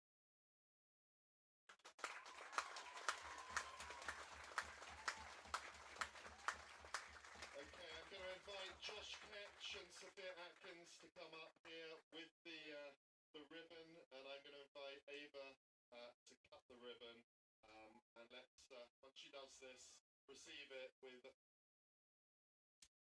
just applause as we position Josh in position and the photographer getting excited. Josh is there. Ava can cut it. Give her the honours.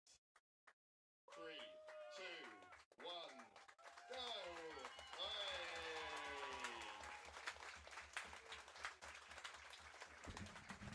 And it's a pleasure to host St George's here, our great rivals. We love hosting them, and we're looking forward to a great game with our first 15 in a few minutes. Let's hope we win. Do you want to do a pregame?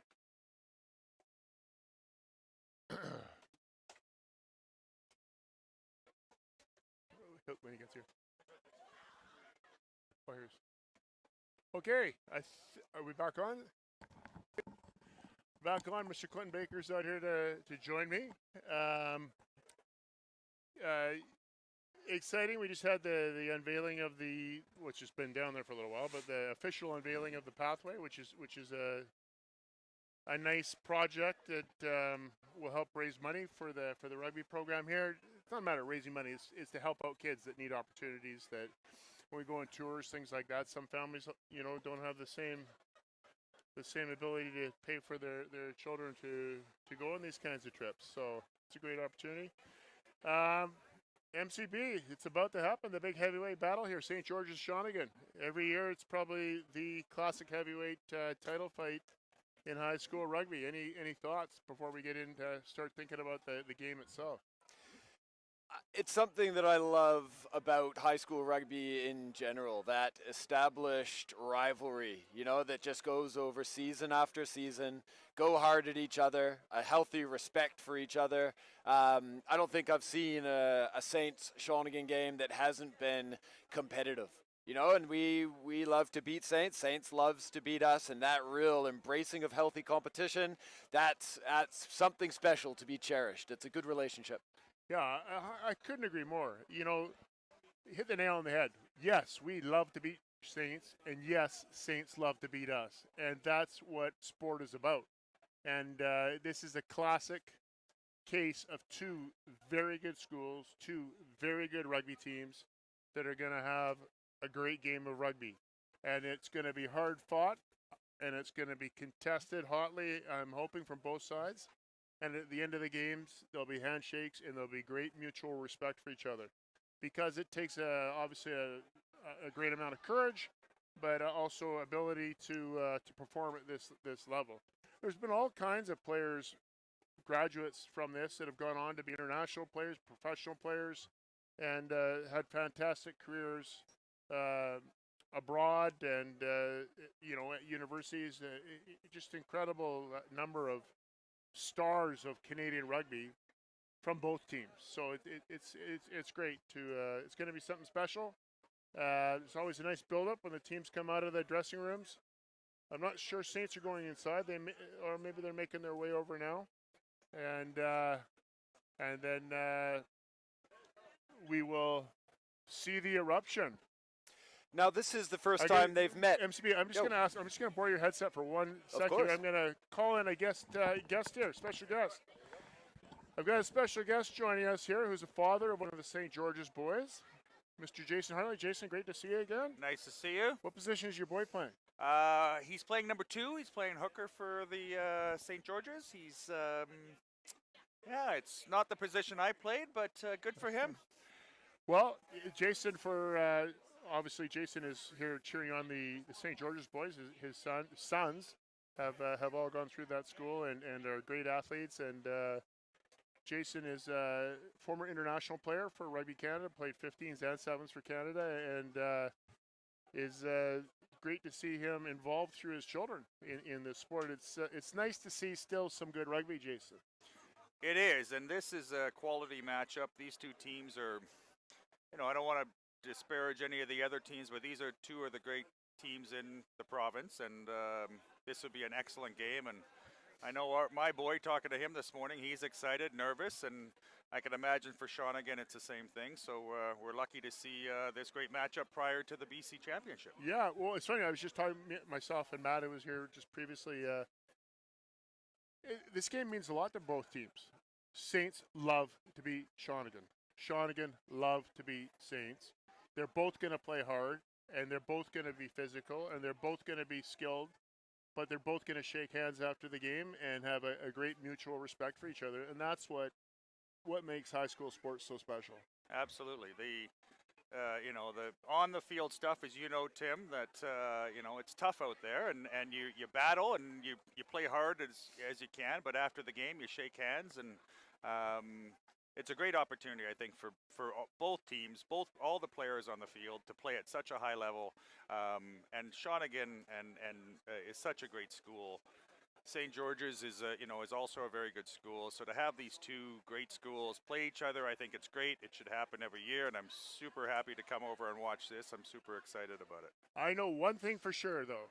Win or lose, we will be sharing a beer after the game inside the pavilion. You can guarantee that, Tim. I can guarantee that we will have a beer. We've done that before. I hope we get to do it again. We will. Many times over the years we have, and I'm sure we will for many more years in the future. Absolutely. Jason, I didn't want to put you on the spot. It was great to see you there, and best of luck, yeah. and we'll see you after the match. Absolutely. Okay, it was great to have Jason Hartley there. Jason, great friend of many of ours here on the staff, and was an outstanding rugby player himself, who's now got boys that are quite good players. That's the special thing about rugby, eh, Matt? You know, there is that mutual respect and lifelong friendships. Yeah, it's a small rugby community, especially on Vancouver Island in the Lower Mainland, and really across the world. Like, we talk about connections that we both have in as far away as New Zealand or other places. Lots of across the Atlantic connections. It is special. Gotcha. Yeah, it's a bit of a build-up here. We can see the tunnel assembling here, which is a bit of a Shawnigan tradition here, though. They'll clap the boys onto the field. I'm sure they'll clap both sides onto the field, and then it'll be rock'em sock'em, as they say. Now, the last time First 15 Shawnigan played Saints was last year's provincial final. Is that correct? That's correct. Yeah, this is the first time they've played at this level this year. I would be shocked if both teams aren't both in the provincials tournament, and whether they both make it to the finals. We'll have to wait and see. That's, you know, there's games to be played before that, and you need to be respectful of the process and the other opponents. There's some other very good sides out there in the province, and but that's not to take away from today's annual fixture, which is special. Primarily because of the rich history between the two schools and the great tradition and the rivalry, and it'd be interesting. To look at the over the 100 years plus of matches, what the wins losses would be. That would be. I'm not sure all those results are available, but that would be fun to try to find out one day. Yeah, it sure would. And just from my perspective, the Shawnigan First 15 seem to be tracking quite nicely. I think they've had a few injuries they've worked towards or worked their way through, and some interesting games further afield over the Atlantic at the Rugby Sevens, a trip to various other places. They seem to be really growing towards something pretty competitive. Oh yeah, well they had a different build-up because you know, they were invited to a very prestigious sevens tournament at rugby school in England, and looks like the boys might be getting ready to come out here, so let's see if we can get this live. Here we go. This is Enter the Sandman. Here we go. Woo!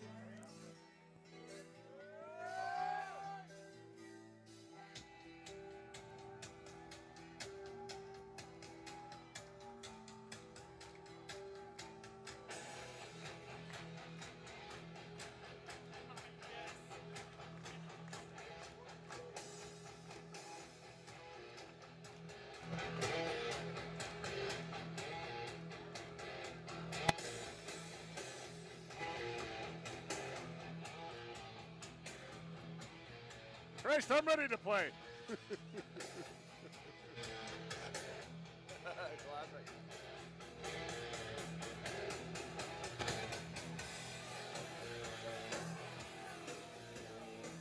Huh.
Yeah.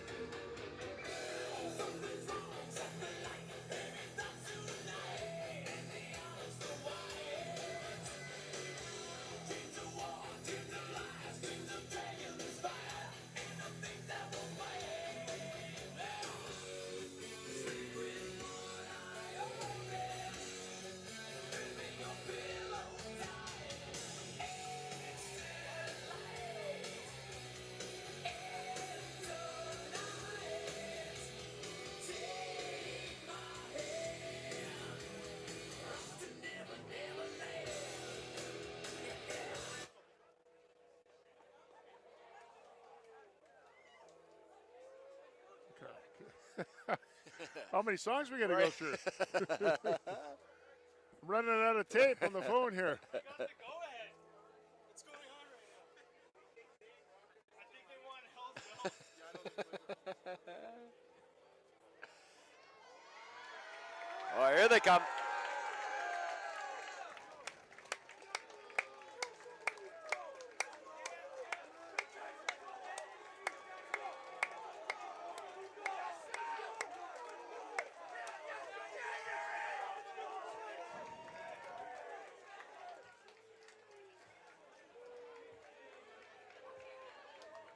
Okay, MCB.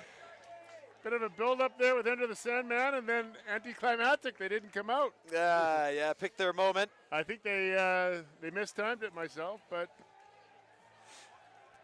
here comes Saints with their own entrance onto the field, and it's going to be a good game. Yeah, so Matt Clinton-Baker here along with Tim Murdy just going through the starting lineup for Shawnigan. We have two props are Thor and Allen. In between them, Cale Jones. In the second row, the engine room, we have Murray and Dylan Tygeson, Murray Watt. Back row made up of Paolo Falcon, Ian at open side flanker, and Henri Gave at number 8. Owen Barlow at 9. Jaunty Nicholas at fly half. Josh Ketch on one wing. And on the other wing, we have Dallas Earl. In the midfield, we have Aiden Jones at 12. And we have Jackson Palmer at outside center and Luca at fullback. Okay, here we go. Kickoff to Whistle come. there by Phil Smith, and the kickoff by Jaunty Nicholas. Ball kicked deep to the, well taken by the St. George's back row player. Good clear out there, good aggressive clear out. And ball shifted off to the forwards to the left-hand side of the rock. Shawnigan defense folding around. You can see the level of intensity here up. St. George's hitting the blind side right away there on second phase. Good smart play, but off their feet at the attack of the rock. So let's see what we do here. Early days, I tell you what I'd be doing, and that would be taking the points. But there they go. They're going to try and have a shot at goal here. Try and unload the rain a bit from the tent. Our crew here, well supported by a great crew of students that are very helpful and always on it. Goal kicker here is the fly half, Jaunty Nicholas, who just received some really exciting individual news. He's just been selected to play in the under-18 Junior Commonwealth Games this summer for Canada, which is an incredible accomplishment for that young man.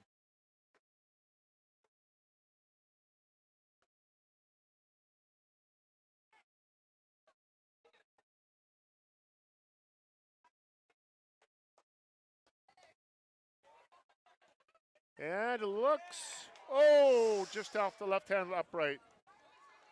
Was well struck, though. He hit the ball well. Just a little bit too much on the near side. And that ball, well kept in touch by Luca, who's got a good right foot, and our chasers need to put us on side there. They're onside from Josh Ketch. A little bit of a step, and he's put the ball back straight to Jaunty. Jaunty's going to have a little look, see where the space is, and put it right back down. That's smart play.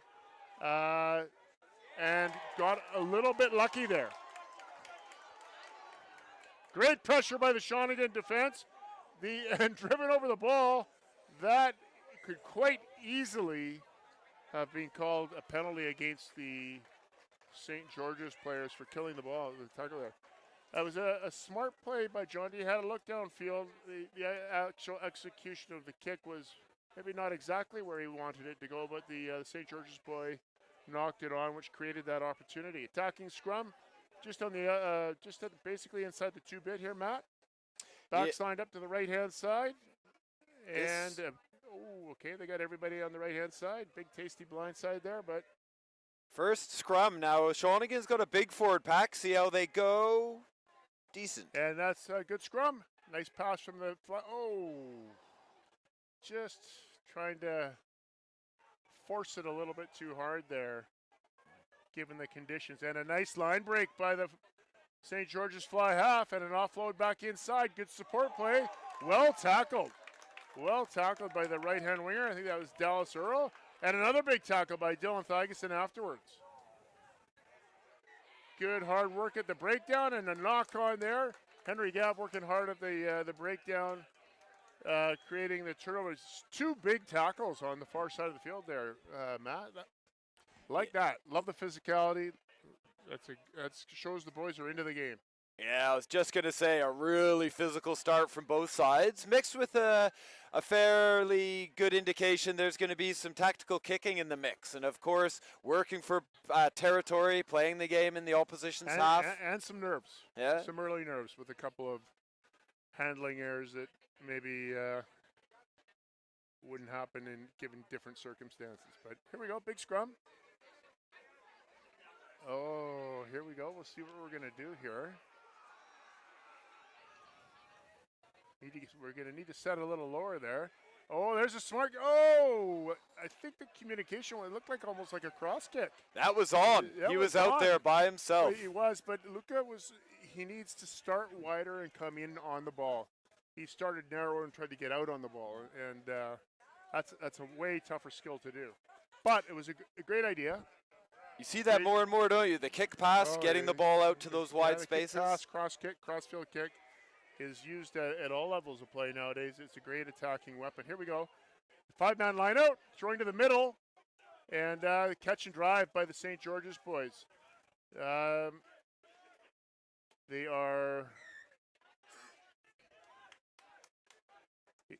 referee, Phil Smith, is calling the loose head prop from coming in from the side of the maul there. Didn't join from the last foot. Came in from the side.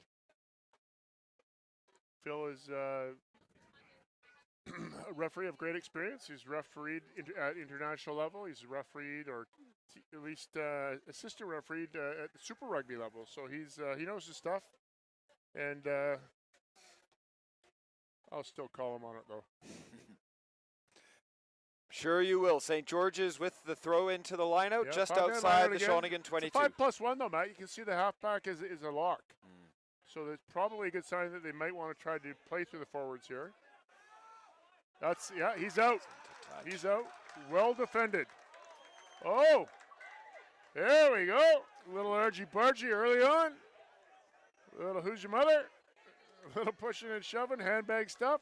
Just getting familiar with each other, saying hello to old friends. Little introductions there, Dylan Tygeson never shies away from that sort of stuff. No, you need somebody at the heart of your forward pack with that sort of stuff. Yep. As long as it doesn't go too far, of course. No. I think it's fine. I don't know that they need any talking here. They just told to calm down. Oh, come on. Ridiculous. This is a bit of overzealous refereeing, I think. It was, a little bit of intensity, a little bit of emotion early days. Just tell the boys to settle down. You don't need to get involved and potentially give a penalty that could lead to a try and be a game-changing moment. I think you saw with Dylan, with how Henri Gave brought in there. He's a good captain in that way. He'll be talking to the referee, making sure the ref is getting the messages from his team. I think that's the strength of his play, isn't it? He knows the game, certainly. But again, fortunately, that wasn't a great kick. But the point is big rivalry, great intensity. You want the boys to play with some emotion. There was a little pushing and shoving for sure. Just tell them to stop it. don't give a penalty that's going to lead to potentially could lead to a catch and drive try. So the referee dictating the scoreline. Let the players sort this out. Oh, that was not well defended by Shawnigan in the lineout. And very well done by the St. George's forward pack. They got a bit of a rumble on the catch and drive there. But it looks like they may have been turned over. Good Oh, D. no, they were able to hold on to possession there. The 12 out the back door to 10. And good pressure by the inside center, Aiden Jones. Well done, well tackled. And, no, Saints have held on to possession here. Playing off to the left and trying to kick in behind the winger. Well taken by Dallas Earl. Dallas, fantastic athlete, hockey player, but not a lot of experience. A little more experience there would have known to mark the ball there. But he did a great job taking the ball.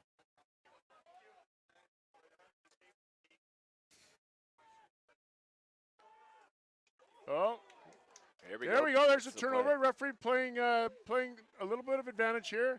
Taken forward hard by the number 8 Henry Gav. Well presented here. We need quick ball here. Owen Barlow is shifting the ball, and Dylan Thygeson gathered it after a little bit of a hiccup, but we've held on to possession, and very lateral, drifting sideways a little bit there. We need to sort of maybe get a little more depth and punch onto the ball there. And it looks like we're going to play deep to Jaunty, who's going to try to find us some territory. Okay, and Saints done a good job of setting up their back three here to cover that. And, missed tackle by Alan Go. Knock on there, playing advantage. Good defense by Dylan Thygeson. Well done. Come back to the defense of that line-out drive. Geez, that was good. It looked like they were under the pump there, but good to reorganize and repel that attack. 100%. We were under the pump, and they had it going forward for probably 5 or 7 meters. They almost went to the ground themselves, almost lost their own feet. And then our scrambled defense did a good job of creating opportunity, and then it was, I think, 1 or 2 breakdowns later where we were able to turn that ball over. Saints showing that they've got some great athleticism there. You know, they've got some athletic forwards that are hard charging and have been, you know, putting the Shawnigan boys under the pump a little bit here. And their sort of counterattack organization is good. You notice twice they've dropped their fly half back deep to help almost with that double fullback system. So don't like to see this. You don't want to see anybody get hurt. That's unfortunate. Already had his knee taped, so he might have been carrying an injury coming into the game. That's the St. George's fullback coming off. He's jogging now, though, so hopefully it's nothing too serious. You don't want to see anybody with anything serious here. Okay, it's going to be a set scrum. Shawnigan ball. Let's see where our forwards are going to have to get a little bit lower and tighter here. We've been pushed off the ball a couple times. Not off the ball, but there we go. We're a little tighter that time. That's smart play. Playing in their end. And well played position by the winger. Puts it back. Jaunty in good position here. He's have some vision. He's going to look. He's going to have a go. And he's got Luke on his outside. And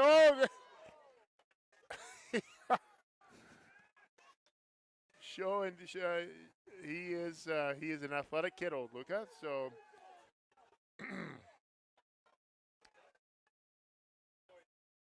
You got to take your chances. So Jaunty having to go there. Back in the inside ball to Jackson Palmer, who is a tough kid.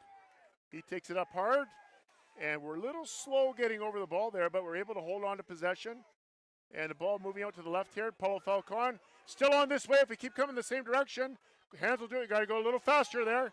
And some good pace and strength by Josh Ketch.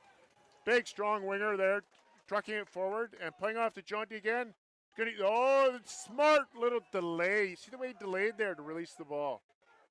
Just ran at the outside shoulder of the defender there, created a little space on his outside shoulder. Little C line there by the supporting forward, Dylan Thygeson. That's a good tackle on Big Thor. They're ready for him. They've heard of him, I'm sure. Thorson's on the under-18 national team. Oh, smart play by Jaunty, putting the ball in behind them. and well mustered by the fly half from Saints, who has got a little bit of a sidestep there himself. Saints showing intent here. They're trying to run out of their own 5-meter line, which is dangerous stuff. We'll see what they do here. Oh, great pressure. Oh, but good skill to get rid of that ball by the St. George's fly half. And they hold on to possession, playing the ball deep into the in goal, and cleared touch here. What will Luca do? Hey, he's got all kinds of acres of space. Come on, Luca, have a go. There we go. He is fast. There he goes, and he's got on the outside. Give it. Oh, there we go. That's Aiden Jones on the right, who was looping on the outside, supported again back on the inside by Luca Amoresca. And the ball's recycled. Oh, we need to use that faster. Should have used the forwards there. Trapped the ball, but I think we've held on to it. There we go. There's Big Dylan again, trucking it up hard. He's a load. And they're going to play back to the short side. There you go. Well done. No. Good D. Hard luck. Good idea. Good rugby.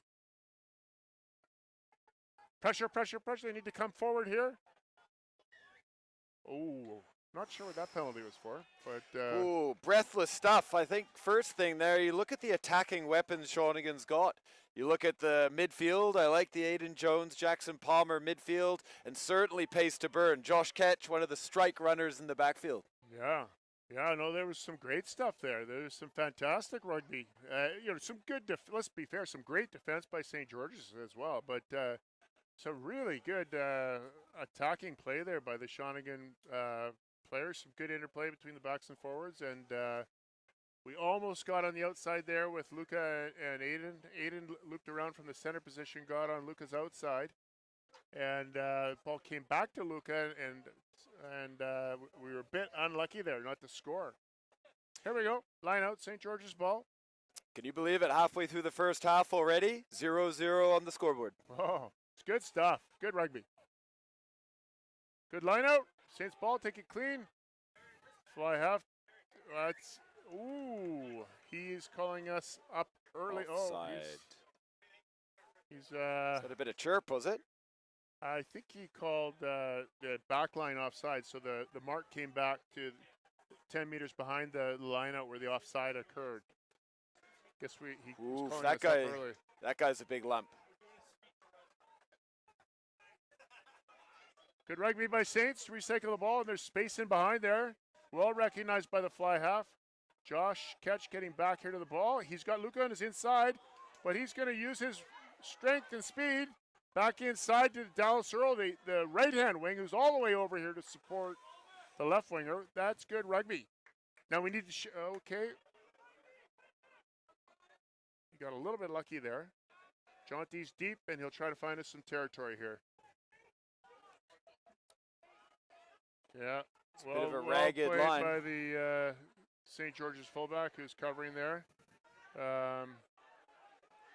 We're a little bit narrow in defense here. If they can get this ball out the back door, we could be in trouble. And we're fortunate that their skills let them down a little bit there. Well tackled by Aiden Jones. And Luca came into the defensive ruck there, which is, you got to be careful. Anyhow, penalty for Shawnigan. And we're lucky here. Let's hopefully we pump the ball down in the corner here, MCB. That would be the call. How about yourself? Yeah, for sure. I think Jaunty's got a well-educated right boot. He'll be putting us down there. One of the things on that counter-attack, great to see Dallas Earl making his way over, looking for work. Right winger, looking to link up on the left side of the field. Yeah, it's a very great work rate. And good recognition of working as a back three. You know, it's all those little subunits within the game. Here we go, Shawnigan line out. See what we do here.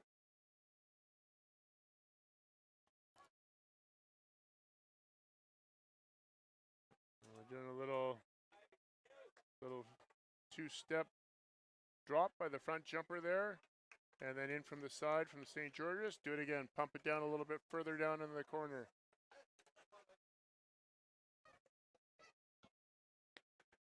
So here we go. Shawnigan penalty. They're organized and spread. It would be ridiculous to try to run the ball right now. You gotta keep them under the cosh, as they say, and put this ball in the corner. Yeah, here we go. Get the big boys to roll up their sleeves. I think Get you the look big through the boys. forward pack. You look at Murray Watt and Dylan Tygeson in the second row. They're going to provide that little bit of grunt. Good, honest, hardworking second rowers, Oh those yeah, boys. no, there's some beef there. Yep. Okay. Oh. Not straight, was it? So he's called not straight on the Shawnigan put in off the what's supposed to be known as the money ball, the hard ball to the front jumper. Called the money ball because it's supposed to be easy money, but called it. He's obviously a lot closer to it than us. Called the throw not straight.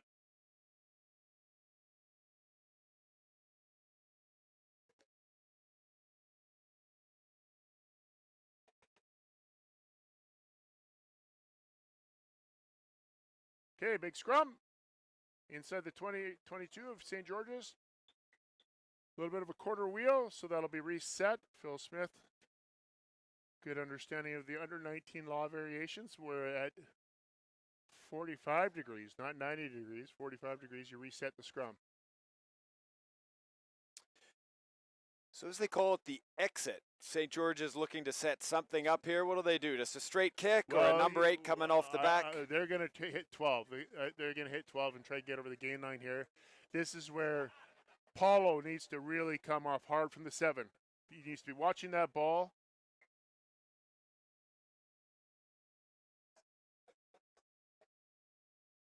You know, this is where it's so important your back row play. You know, these opportunities here, if you can get pressure from your open side flanker, if he can take that first receiver, you know what they're going to do. They're going to hit 12 flat and have him try and take the ball up. Or if they come back inside, you have Henry Gaff fill in the inside channel, and you've got all that space taken away. But you got to come forward. You talk about those units. I think Ian Brown at open side, Paulo at blind side, Henry Gav, they're well. Right. Sorry, it's Ian Brown, not Paulo. Great tackle. Right around the ankles. Well done. Pressure.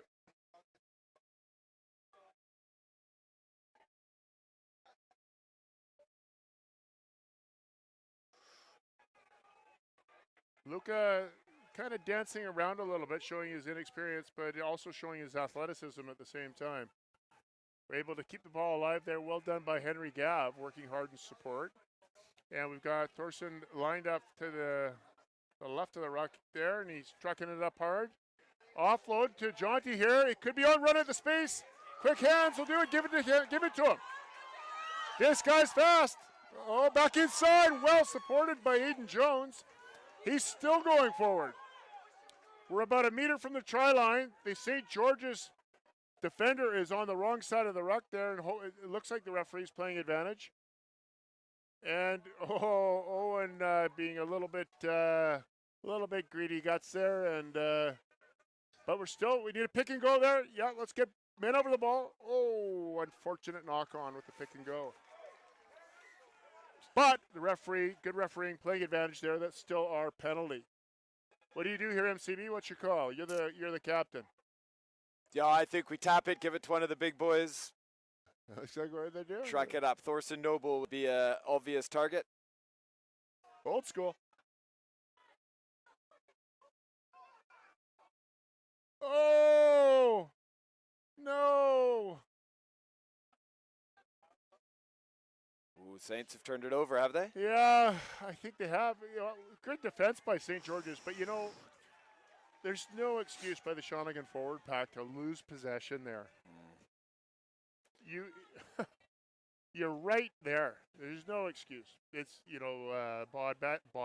bad body height, bad ball presentation, and a poor clear out.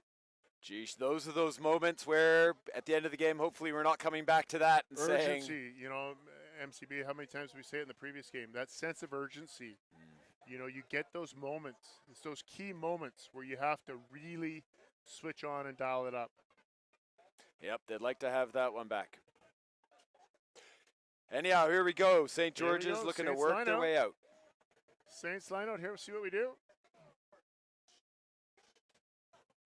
They're going with this 4+1. They've got, oh no, they're going with a 5-man lineup.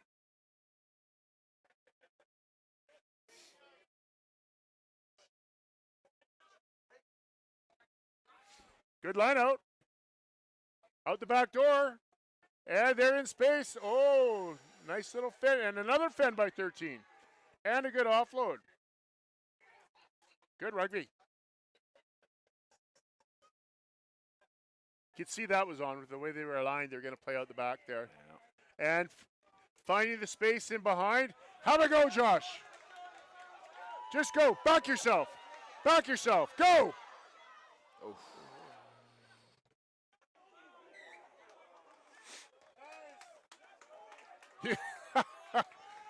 You can't just dive on the man on the floor like that. That's a little bit of a problem. I don't think he's trying to hurt anybody there. I don't think he knows. Again, that's inexperience, but it is dangerous play. But he would have been better served to keep his feet and just try to step over and steal the ball. But Yeah. And even going back, the Saints guys. I don't know. Yeah, that's still in. That's still in. Come on, Luca. Make up your mind. Okay, that'll That's a do. big boot. That'll do.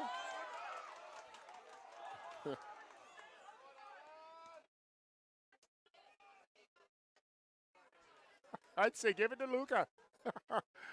Let him root it again. He's found space. Yeah, there we go. That's a nice kick. And a knock on. That's great. Good, rugby. Good. Oh. Little Archie Bargy over there. You see a couple times now the Saints guys have just kicked the ball back to Shawnigan without a good enough chase. I think if they do that, they're going to pay for it. Their chase isn't. You're right. The chase hasn't been great, but to be fair, the Shawnigan back three have been playing well. Positionally, you see, not many of the balls are finding the old land not hand. Yeah, And, it's interesting. John T dropping back, isn't he? John T. Nicholas, the fly half, dropping back to play a bit of a sweep smart role. play, and that's a tactic that many teams use nowadays. They use the old double fullback, and you can play 4 up hard with your winger because again, so many teams are using that cross field kick. So if your outside winger's not up,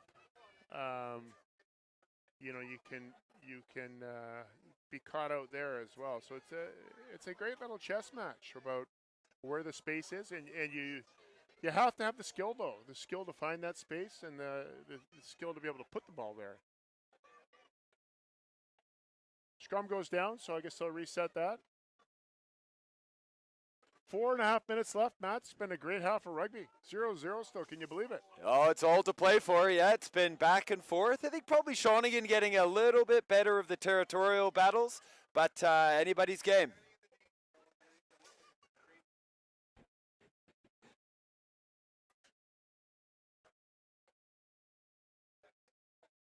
Shawnigan ball here, like we said in the game before. Critical moments of the game. 3 to go. Key moments. Yep. Just before half.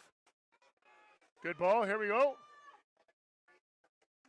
Well taken up by Aiden Jones. He's well over the gain line. Good quick ball.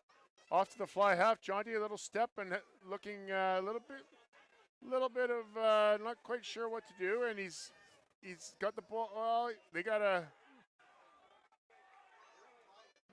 Oh, I guess that was. I'm not so sure they released him when he got his knees to the ground there. I think you're right. Shawnigan has got the ball back, though. Let's see what they can do here. That was quick ball, though. I would have liked to have seen something on there.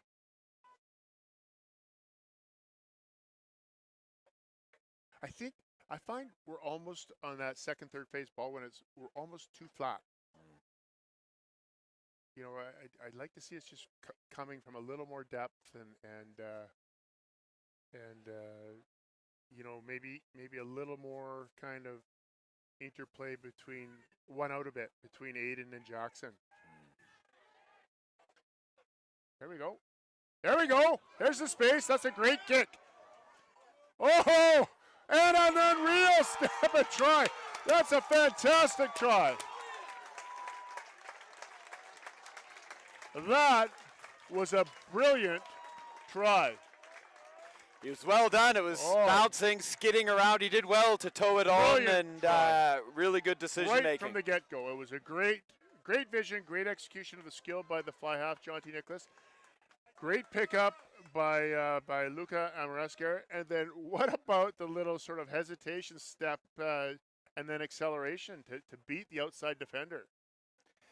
Not the first time they've done that. They've obviously identified there's going to be a bit of space there. The cross kick paying off for them that time. Well played. That was a fantastic rugby union try. Outstanding. Outstanding. Good vision, good execution, great finish. Yeah, Mr. Williams, Mr. Doyle, first 15 coaches, they'll be happy with that, leading up to half-time, which is a minute and a half away. Yeah, yeah. It's just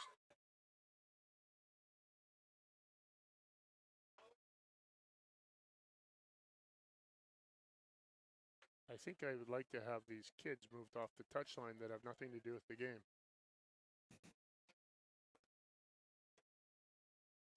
Oh, that's a great nudge. That's a great nudge. Well done, Jonty Nicholas. Well done. Fantastic. That's a difficult kick. Well done. Taking a 7-point lead with under a minute to play. Now, here's the key, Matt. You got to be solid on the restart here.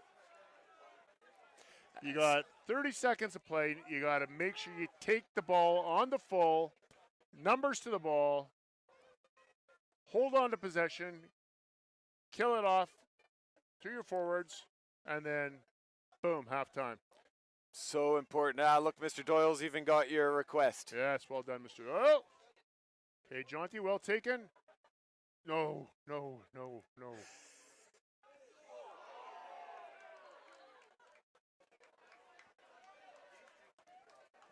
Check the clock there, Jonty. Just stand there for 10 seconds and kick it out. No. Yeah, look at Henry Gabb, pointing at the clock. Good captaining. Kick it out. Regather.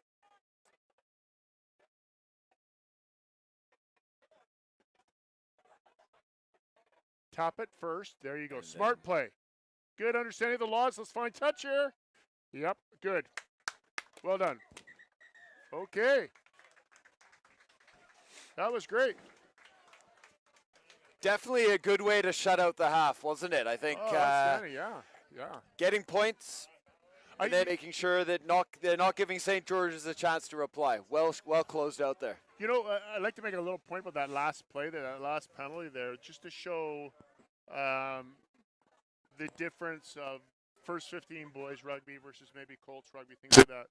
So the penalty was, the clock was expired, and the smart play was to kill the clock and regather what they've done at halftime here. However, Jonty understands the laws of the game. You can't just kick the ball straight out, otherwise it would have been a line-out. So he understood that he had to tap it first, which he did, and then cleared the ball to touch. Halftime, cool your jets, think about it. What do we need to do? Calm down, breathe into the second half. What do you think, Mr. Clint Baker? What was your take on the half? Yeah, I think off the top of my head, I think a really good muscular start by the Shawnigan forward pack. I think scrums fairly even. I think work around the breakdown pretty good. The thing that stood out for me was we were just that little bit better with our kicking. I think we contested better.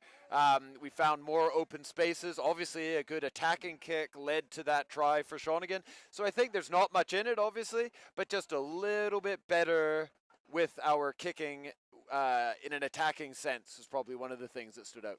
Yeah, I couldn't agree more. I think that the kicking, the tactical kicking, the attacking kicking, and then the play by the back three was probably the slight. I mean, it's only a 7-point game, so it's not like anybody is blowing each other out of the water here. It's a great great test match. It's a classic battle, and as they say, they call them test matches for a reason. Obviously, it's a schoolboy rugby, but it's the same concept, same idea. Yep. Any real standouts from the St. George's side for you? Yeah, interesting. No, not particularly. I think their fullback looked useful. You could see why they wanted to. He was struggling with a bit of a niggle on his knee, but you could see why they wanted him in the game. Unfortunate that he left. They've got some big boys up front. I think that's a good tussle in the forward pack. But yeah, they'll come back. There's one thing about Saints: they'll be coming back hard, looking to score first in the second half. Yeah, I'm sure they will. They're a good team. I would say their number 10's a good player. He's done well on the counter as well, working with the back three. He has tried to play, a few the bit of clean ball they've had. Obviously the conditions have dictated that a little bit, and he's tried to move the ball into the wider channels and done well there. And then they're I think they're number 6. I believe it's the number 6 is quite a good player as well. Good, abrasive, kind of classic flanker who's kind of rattling a lot of people's cages a little bit and making life difficult for a few people. So, yeah, it's hard to because it's such an even game. What about on the Shawnigan side, Matt? Anybody really stand out for you on that team? Yeah, it's interesting. I like the work of Dylan Tygeson. I think just an uncompromising, hard-nosed sort of guy. Seems to be right in the middle of things. I think that is a player that everybody on the Shawnigan team will be building themselves around. So I like the way that he's really grabbed the game and become a big presence. Yeah, Dylan has played hard for sure. Josh has had a couple nice runs too, showing some good attacking prowess, and then of course Jonty's kicking tactically and attacking wise has been quite a good part of the performance thus far. So we'll have to see here. Second half about to kick off.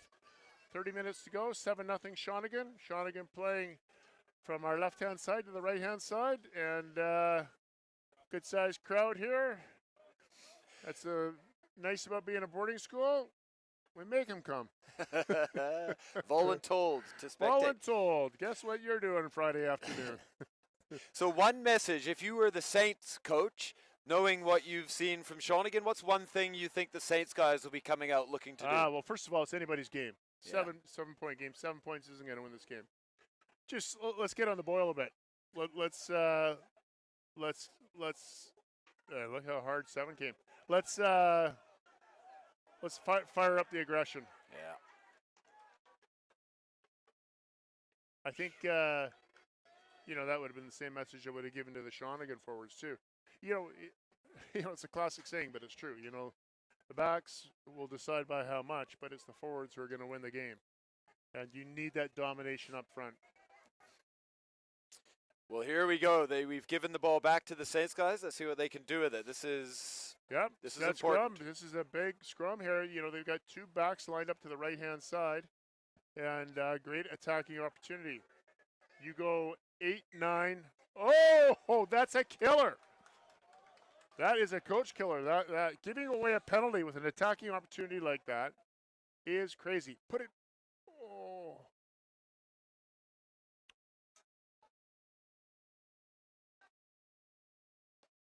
I would say we were a little bit naive there to just tap and run after we got a great opportunity to turn over from the penalty. We should have looked to maybe clear the ball territory wise, and we got lucky there. Ball got turned over, and come on, there we go. Well done by Cale Jones, and a good hard charge by him. Good presentation. Let's shift it. Let's move it. It's on. You got to move the ball there, son. Okay, we need a clear out. Good clear out. That's a good clear out by Dylan Thageson.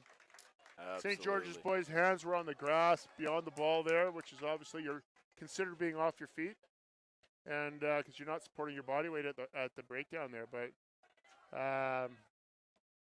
there we go. Now we're going to put the ball. We should have done this a little deeper. And That's a good nudge. Here we Yep. go. Line out. But that ball had to go. I think there's 2 or 3 unmarked players outside him. Oh, it was on. It was on on. to the right-hand side there. You're right. But then I'm not sure if it was the prop or the hooker who carried on and again got lured into that half gap. The old half gap lure. Let's see what we do here. We've dropped our scrum half. Brought it down, and we're going to do a catch and drive. And a little front peel. Oh, right out of the old school playbook of Mr. Doyle there. Love it. And off to the, here we go. Aiden Jones with a nice fend to keep his feet going forward. Get us over the advantage line there. And a good clear up. Playing back to short side. And a step by Jaunty. He needs to get rid of that ball. Yeah, there we go. Well done. And we need to clear that man out there, the prop. Okay. And, ooh. Ooh. Well done. He is. Luke is a funny kid to watch. You know, he's so much stronger than you would think on his feet. Well, that good decision by Jaunty. They were shooting up on the outside there. Saw that they'd taken away the space and just took the ball forward and held on to it. And unfortunate.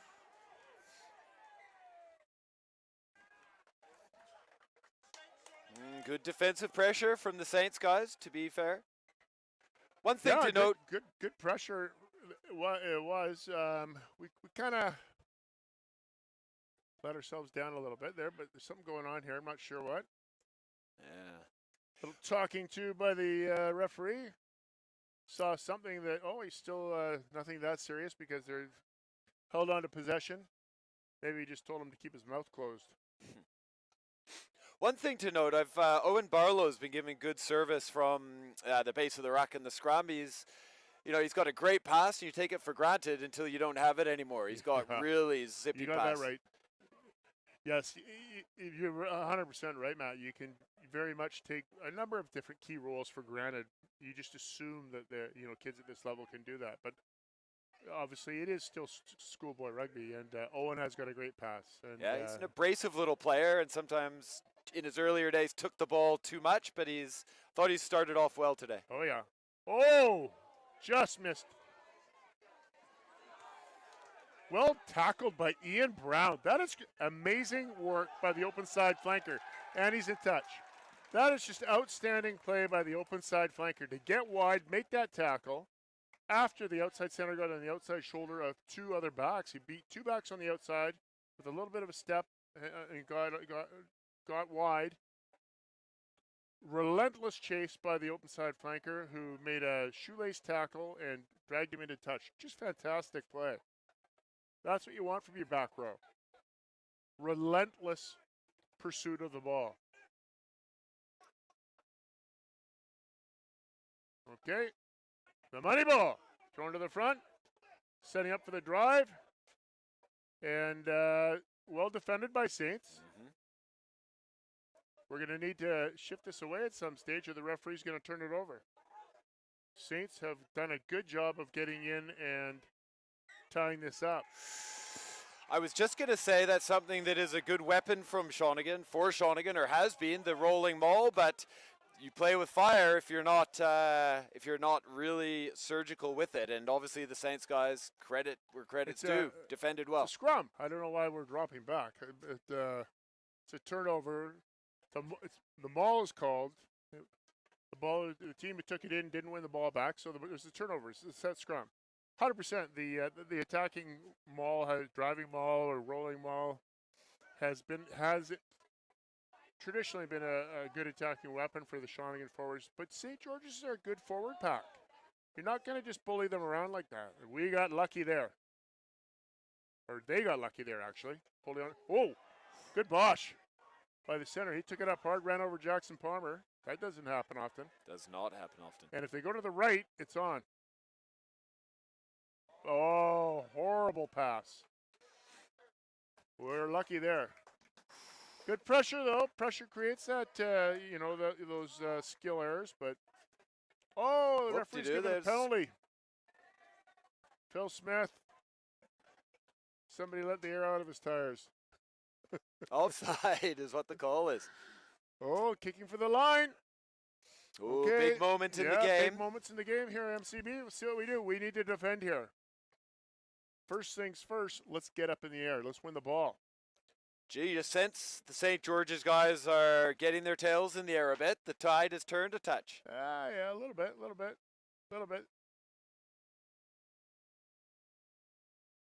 Let's not go too far. What do you do here? Do you get up and compete, or I do you compete, come down and compete? Oh. But it was a horrible lift. That's not competing. You need to get in front of the ball. Oh, he's got his hands free too. Unlucky. Oh, he turned the ball over in the tackle there. You see how the ball carrier there pushed the ball through the tackle, got his hands free, and the offload was on. But he knocked it on. And that's, obviously wet weather conditions, pushing the ball through sometimes it's a tough skill the best of times, but wet weather rugby can be compounded that much tougher. It was an example back over this side of the field as well. Such a fine line between just going to ground, being conservative, going through another phase, or going for an offload that's more high risk and giving the ball back. Saints guys have tried to force 2 offloads now. Hasn't come off. Back to Shawnigan. Oof. Okay, come on, Dallas. Let's pressure that. This could be dangerous. Yeah. Oh, he stepped through the tackle. That was a nice athletic play by the fullback.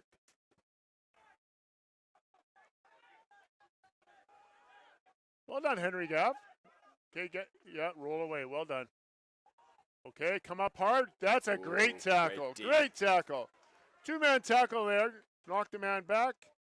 However, Saints done a good job holding on to possession and a little crossfield kick here. And, don't pinch. Did a good job of holding on to the possession there, Saints. Oh, and gave away a penalty. Well defended. Some great D by Shawnigan. Oh, MCB. That's good defense. Yeah, Under the caution a little bit. That was a boomfa. 2 players coming in. That was a good boomfa over here for sure. Thor was one of them. So he's a big boy. I'm not sure who the other kid was in the tackle, but if Justin Marshall was watching from New Zealand, he would have given the full-on boomfa. He sure would have. Yeah, well done to Shawnigan. Good D. Good D. Calm down. Now time to get back into their half. Possession. Let's pump the ball down into the corner. Play in their end. Let's take we've been a little bit too much territorially in our end of the field here for my liking, MCB, so. I agree. Oof. That's not straight. But he let us get away with it. Oh, well trucked up. And a good play by to release the ball, pick up and go again. Put it behind him. That's good play. Well done. That's great. That's good rugby. It is. I think Aiden Jones, well done. He's a good guy to get a bit of front football. Just takes it. Yeah. He's not going to get knocked backwards. That sort of thing really is important, isn't it? Yeah, oh yeah. But you see what we did really well there, Matt, is we ran a phase or two there. We brought up the defense, and that's where we created a bit of space in behind where we could put the ball in behind them and, again, get on that front foot going forward and gain some territory. Oh, good athletic play by that number 6. He's a good player. He's been playing well. Nice. Oh, now he missed the tackle there. Let's push out, boys. Push out. You got to tackle. That's that number 6 again. He's a good player. Got to tackle. I think we made it. Oh, no, they kept it here. Going to the right-hand side. There's the number 10 pushing it through. In behind the defensive. Well done by the fullback, Luca Amorescu. And almost, that was an incredibly athletic play by the fullback. And clearing it deep, and good play by Jonty, finding the space in behind, and great, getting some great territory there. And good chase by Dallas Earl. And a good tackle by the blindside flanker. We were a little bit lucky. The Saints player should have moved the ball to the left there. Still on if they move it. Look out here. They've got Still on. Oh. No. Don't throw him like that. That's dangerous play. High tackle called. Oh, come on. You don't need a warning there.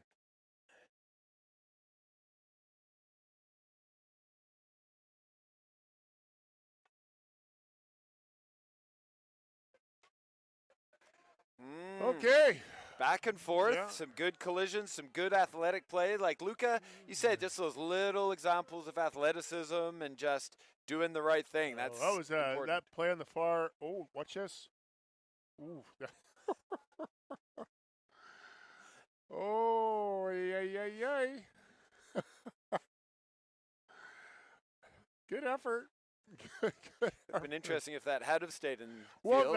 that's sometimes you're like, I don't know Just if that's leave it. actually the best play, but it was a great effort, though. Looked good. Looked good. Great athleticism to even try that. Not something I would have ever been able to do. Okay, Saints going for a catch and drive here, and they've had a good success on this a couple times with this against us. And we brought that down, so the referee's arm is out for collapsing that. Oh, they're dangerously close to the try line. Coming back to the penalty. Oh, tap and go. That's, I don't know, bud. You've got such a good catch and drive in your line out. I was thinking the same. But, whoa, he's trying to, a little high. Is he off the ground A there? little high, a little too high in contact nope, there. they got it down. But they held on to it. Ooh, big step. Good tackle. Don't let him get it back up. 2 meters out and Whoa, that is.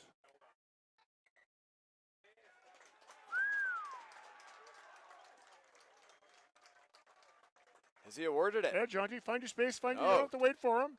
Goal line. I think they You saw. don't They have to thought wait they for him. scored.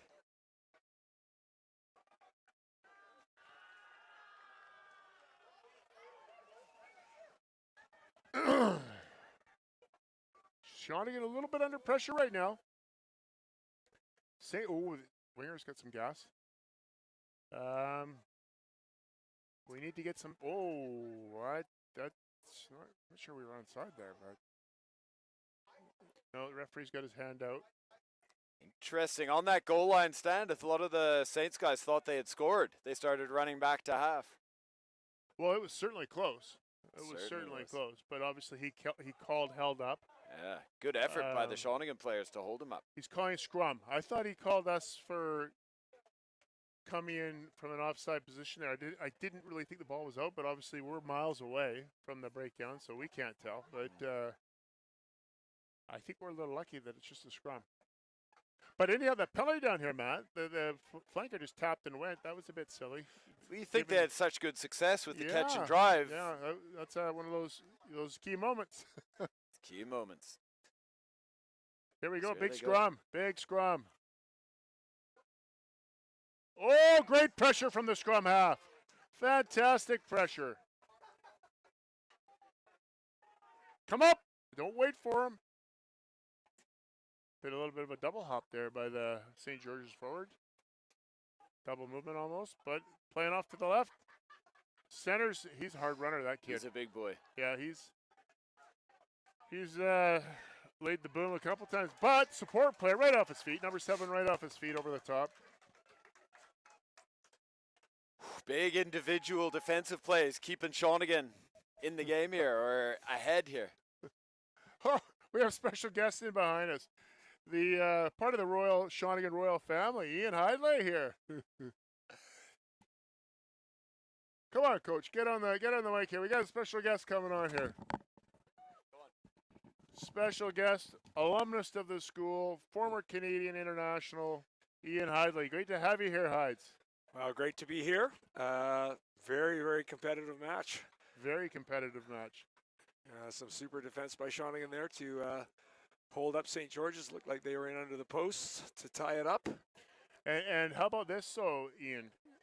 From a coaching point of view, the quick tap and go from the Saints flanker when they've had such good success with the catch and drive at the line out. Coach Killer. Well, I think I would have seen your temple vein bursting out and thumping at quite a rapid rate had that been a St. Michael's player. yeah, well, if things are working, you don't know why they change gears, but sometimes they do. Nice step by the Shawnigan fly half. Jaunty Nicholas, and good ball presentation. We need to use this quickly, and Saints a little slow to get on side there, so we'll see what we can do here, but still a little isolated, though, the Shawnigan flanker. Let's see if they can hold on to the ball. Yep, lucky.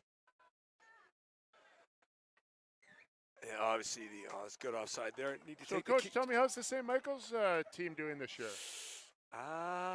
It's been a bit up and down. Yeah, it's the games that we've played fairly tough schedule so far. Physically, it's been a bit of a struggle. Played a very, very good Collingwood team last week, and we're well beaten. And Oak Bay on the docket for next week.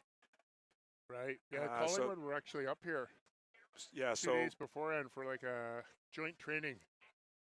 yeah, well, They look pretty sharp. they were impressive, just really, really well balanced and very deep, and well prepared. And so, but of course, we just weren't able to put them under enough pressure to actually see what they were made of defensively. Having said that, they've played their last 6 games; they haven't given up a try, so not doing too badly at all. Yeah. Anyway, big kick here, make it a 2-score game. Yeah. Surprised there wasn't a tap and go. Just The sports director would have pulled out his pellet gun.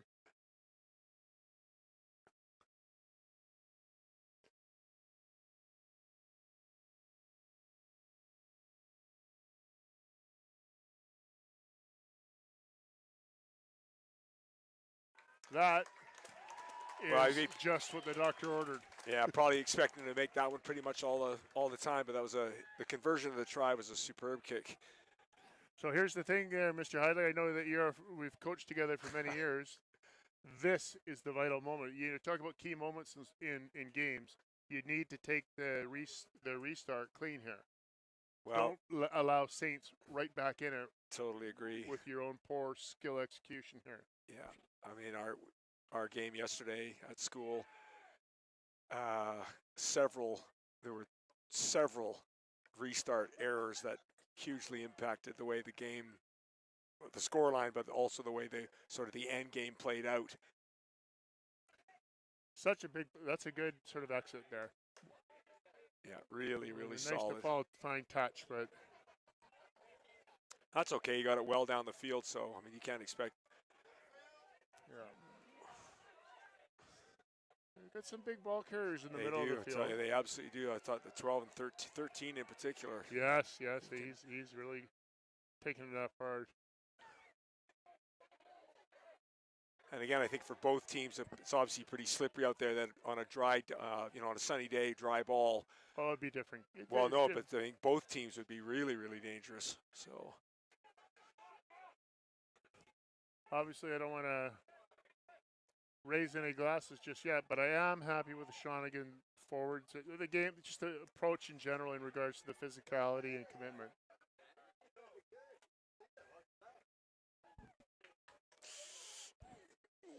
it's good. Good combination there, the wing and Yeah. the fullback. Get the ball back down the field. Oh, high tackle. Playing it. Oh, He's playing advantage. Joe's right. playing Playing advantage here. advantage, Yeah. yep. So There it is. So Saints just need to in the corner. yeah, So try and squeeze one out if they can, yeah, well, if and they then can it's make for an interesting end game if they can. that's not a good kick. He won't be happy with that. So But still, their line out. They've had good success at the Yeah. with the catch and drive. So we'll see what they do here. Or maybe they'll try and launch something off the line out. yeah, I haven't seen either team really attack the channel between the forwards and backs off any of these lineouts. With the blindside winger or Yeah. an outside forward coming back into the. No, they got lots of options. They're just short line out. And Whoa, and stolen. That's again a coach killer right there. Well done by the Shawnigan forward to get up. I think he was just jumped. Old school. He wasn't lifted. And well cleared by the fly half. Yeah. Good coverage by the Saints fly half. Little dropped it, but didn't knock it on. So here we go. Great tackle. And, I thought he had it. Whoa. Oh, no. I guess he's That's a called killer the mistake. second Oh, he's got offside second midfield. defender. I think he called him coming from the side of at the breakdown there, but Okay, big kick here.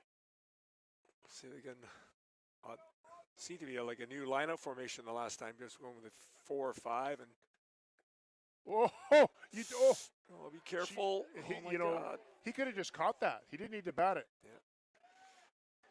Don't you think? Yeah, I think he could have caught it, and I think then he batted it back inside forward, and it was probably played by somebody coming back to the ball. Could have been a penalty. Could have been another penalty. Yeah. But,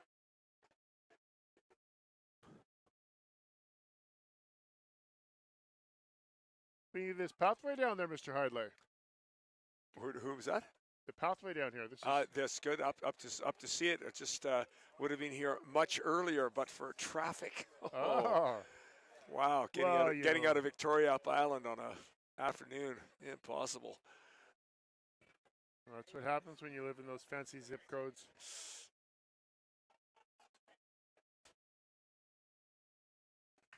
Well tackled there.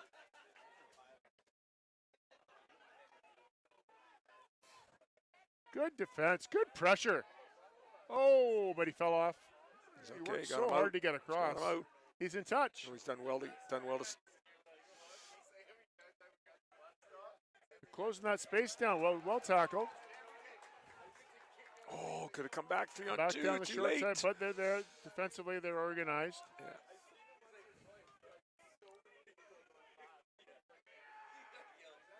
Oh. Okay, a bit of speculative, but could go either way. Pop it up.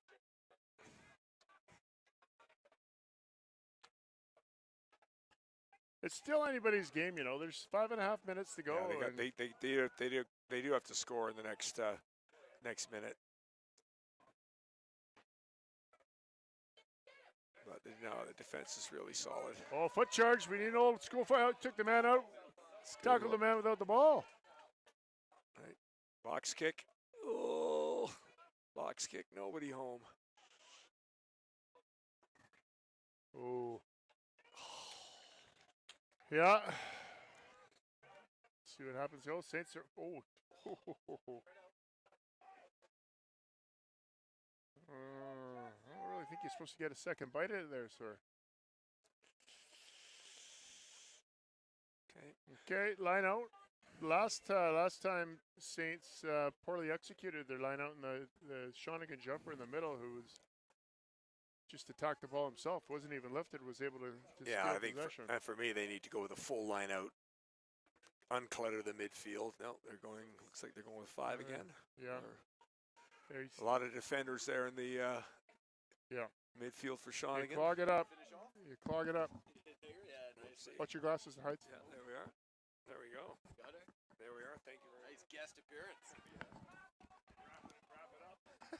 That was Coach Ian Hyde-Lay of St. Michael's, alumnus of Shawnigan Lake School, former staff member of Shawnigan Lake School, former Canadian international rugby player, and Canadian national team coach. Not a bad resume. Oh, that Great is a defense. strong run and a Oh, try. And a try. Ooh, that's setting up a grandstand finish here. Merds, 3 minutes, 30 seconds to go. 3.5 minutes to go, and we are at 10-5. I thought that was a heroic defensive tackle, but he worked his way through it. That's a well-taken try by the Saints Yep. boy. Yeah, whoever's lying down there, get up. It's not the time to be lying on the ground. Get up. Wow, we knew they were never going to lie down and stop trying, and sure enough, here they come. Oh yeah, yeah, oh yeah. That's what I mean. You can never, write off a team like St. George's. They've got they're a good team, quality team, and like us, great pride in their rugby. So they're not going to quit.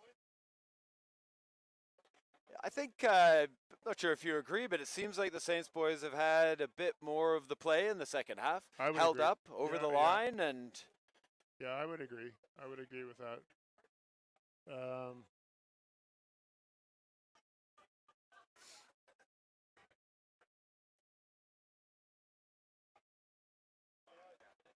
And, ooh, that was a good nudge. He missed it, but it was a good nudge. Good kick. not missed by much. Yeah. So here we go, Shawnigan So kickoff. 10-5, 2 minutes and 10 seconds to go. Walk to the halfway line. Go the clock. Walk. Have a little look around. Yep. Check the weather. Check the wind.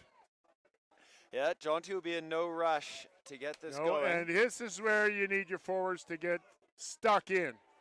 Don't play it anywhere. Put it to the forwards and get down there. Come on. Get down there. Alan, go. Well done. Why is our tight head prop the first man there? Loose head prop.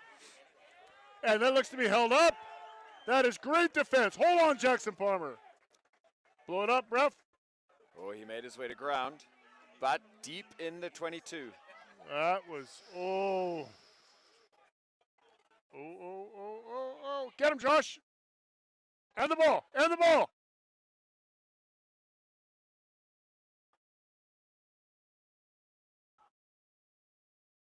I thought they were very fortunate for the referee not to call a ball held up in the tackle there, but It was close.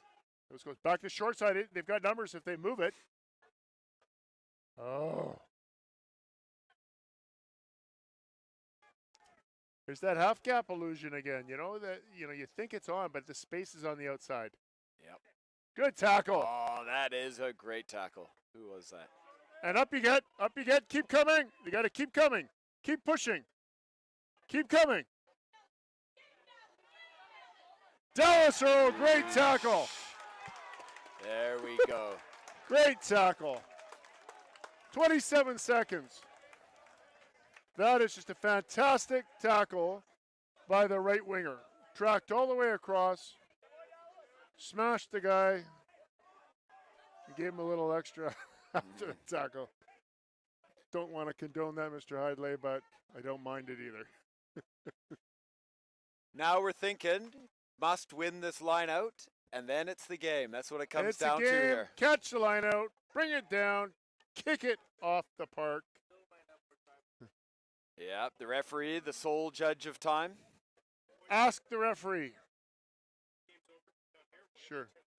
Yes, sir. So the Saints guys will be getting up. Their only Oh. way forward is to win this line out. So Oh, they'll yeah, be going yeah, for everything. Oh, hey. Well done, boys. Henry Gav, nice safe pair of hands, front of the line out. Well done, Shawnigan. Well done, St. George's. A competitive game of rugby, Mr. Great Purdy. game of rugby. Okay. Well, yeah. So, Matt, you hit the nail on the head. That was a great game of rugby. Great game of rugby. Two good rugby teams, two good scores. 10-5. Anybody's game. Yep. What are your thoughts? Your initial thoughts? Let me see. I think St. George's held up over the line. I think Shawnigan defended well. I think they had some aggressive, pretty dangerous midfield backs. I think Aiden and Jackson played well in the midfield. I think if I was going to narrow it all down to one difference, I think we probably kicked a little bit more effectively. We pinned them back. I think Jaunty really bought us time, some good attacking kicks. And I think that was really one of the big differences that I saw, just a bit more effective with our kicking game. Yeah, I would say we were a little fortunate. You're right. The one try called held up, and then the flanker with the quick top when possibly kicking for the corner and the line out might have been a better move tactically for their St. George's team. But you have to. We've talked about these key moments at so many points, and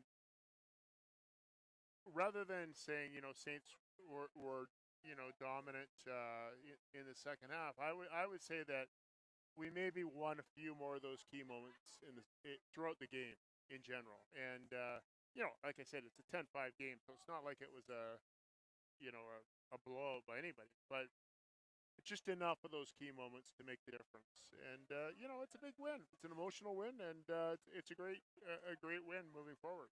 Yeah, I think then that caps off a great day. So much good rugby going on. Two good results from the two Shawnigan teams. Merds, as always, mate. It's been good. It's been good calling the game with you. Yeah, awesome, good stuff. Thanks, guys. Thanks to the crew, the boys here, and Elliot. And good day for Shawnigan.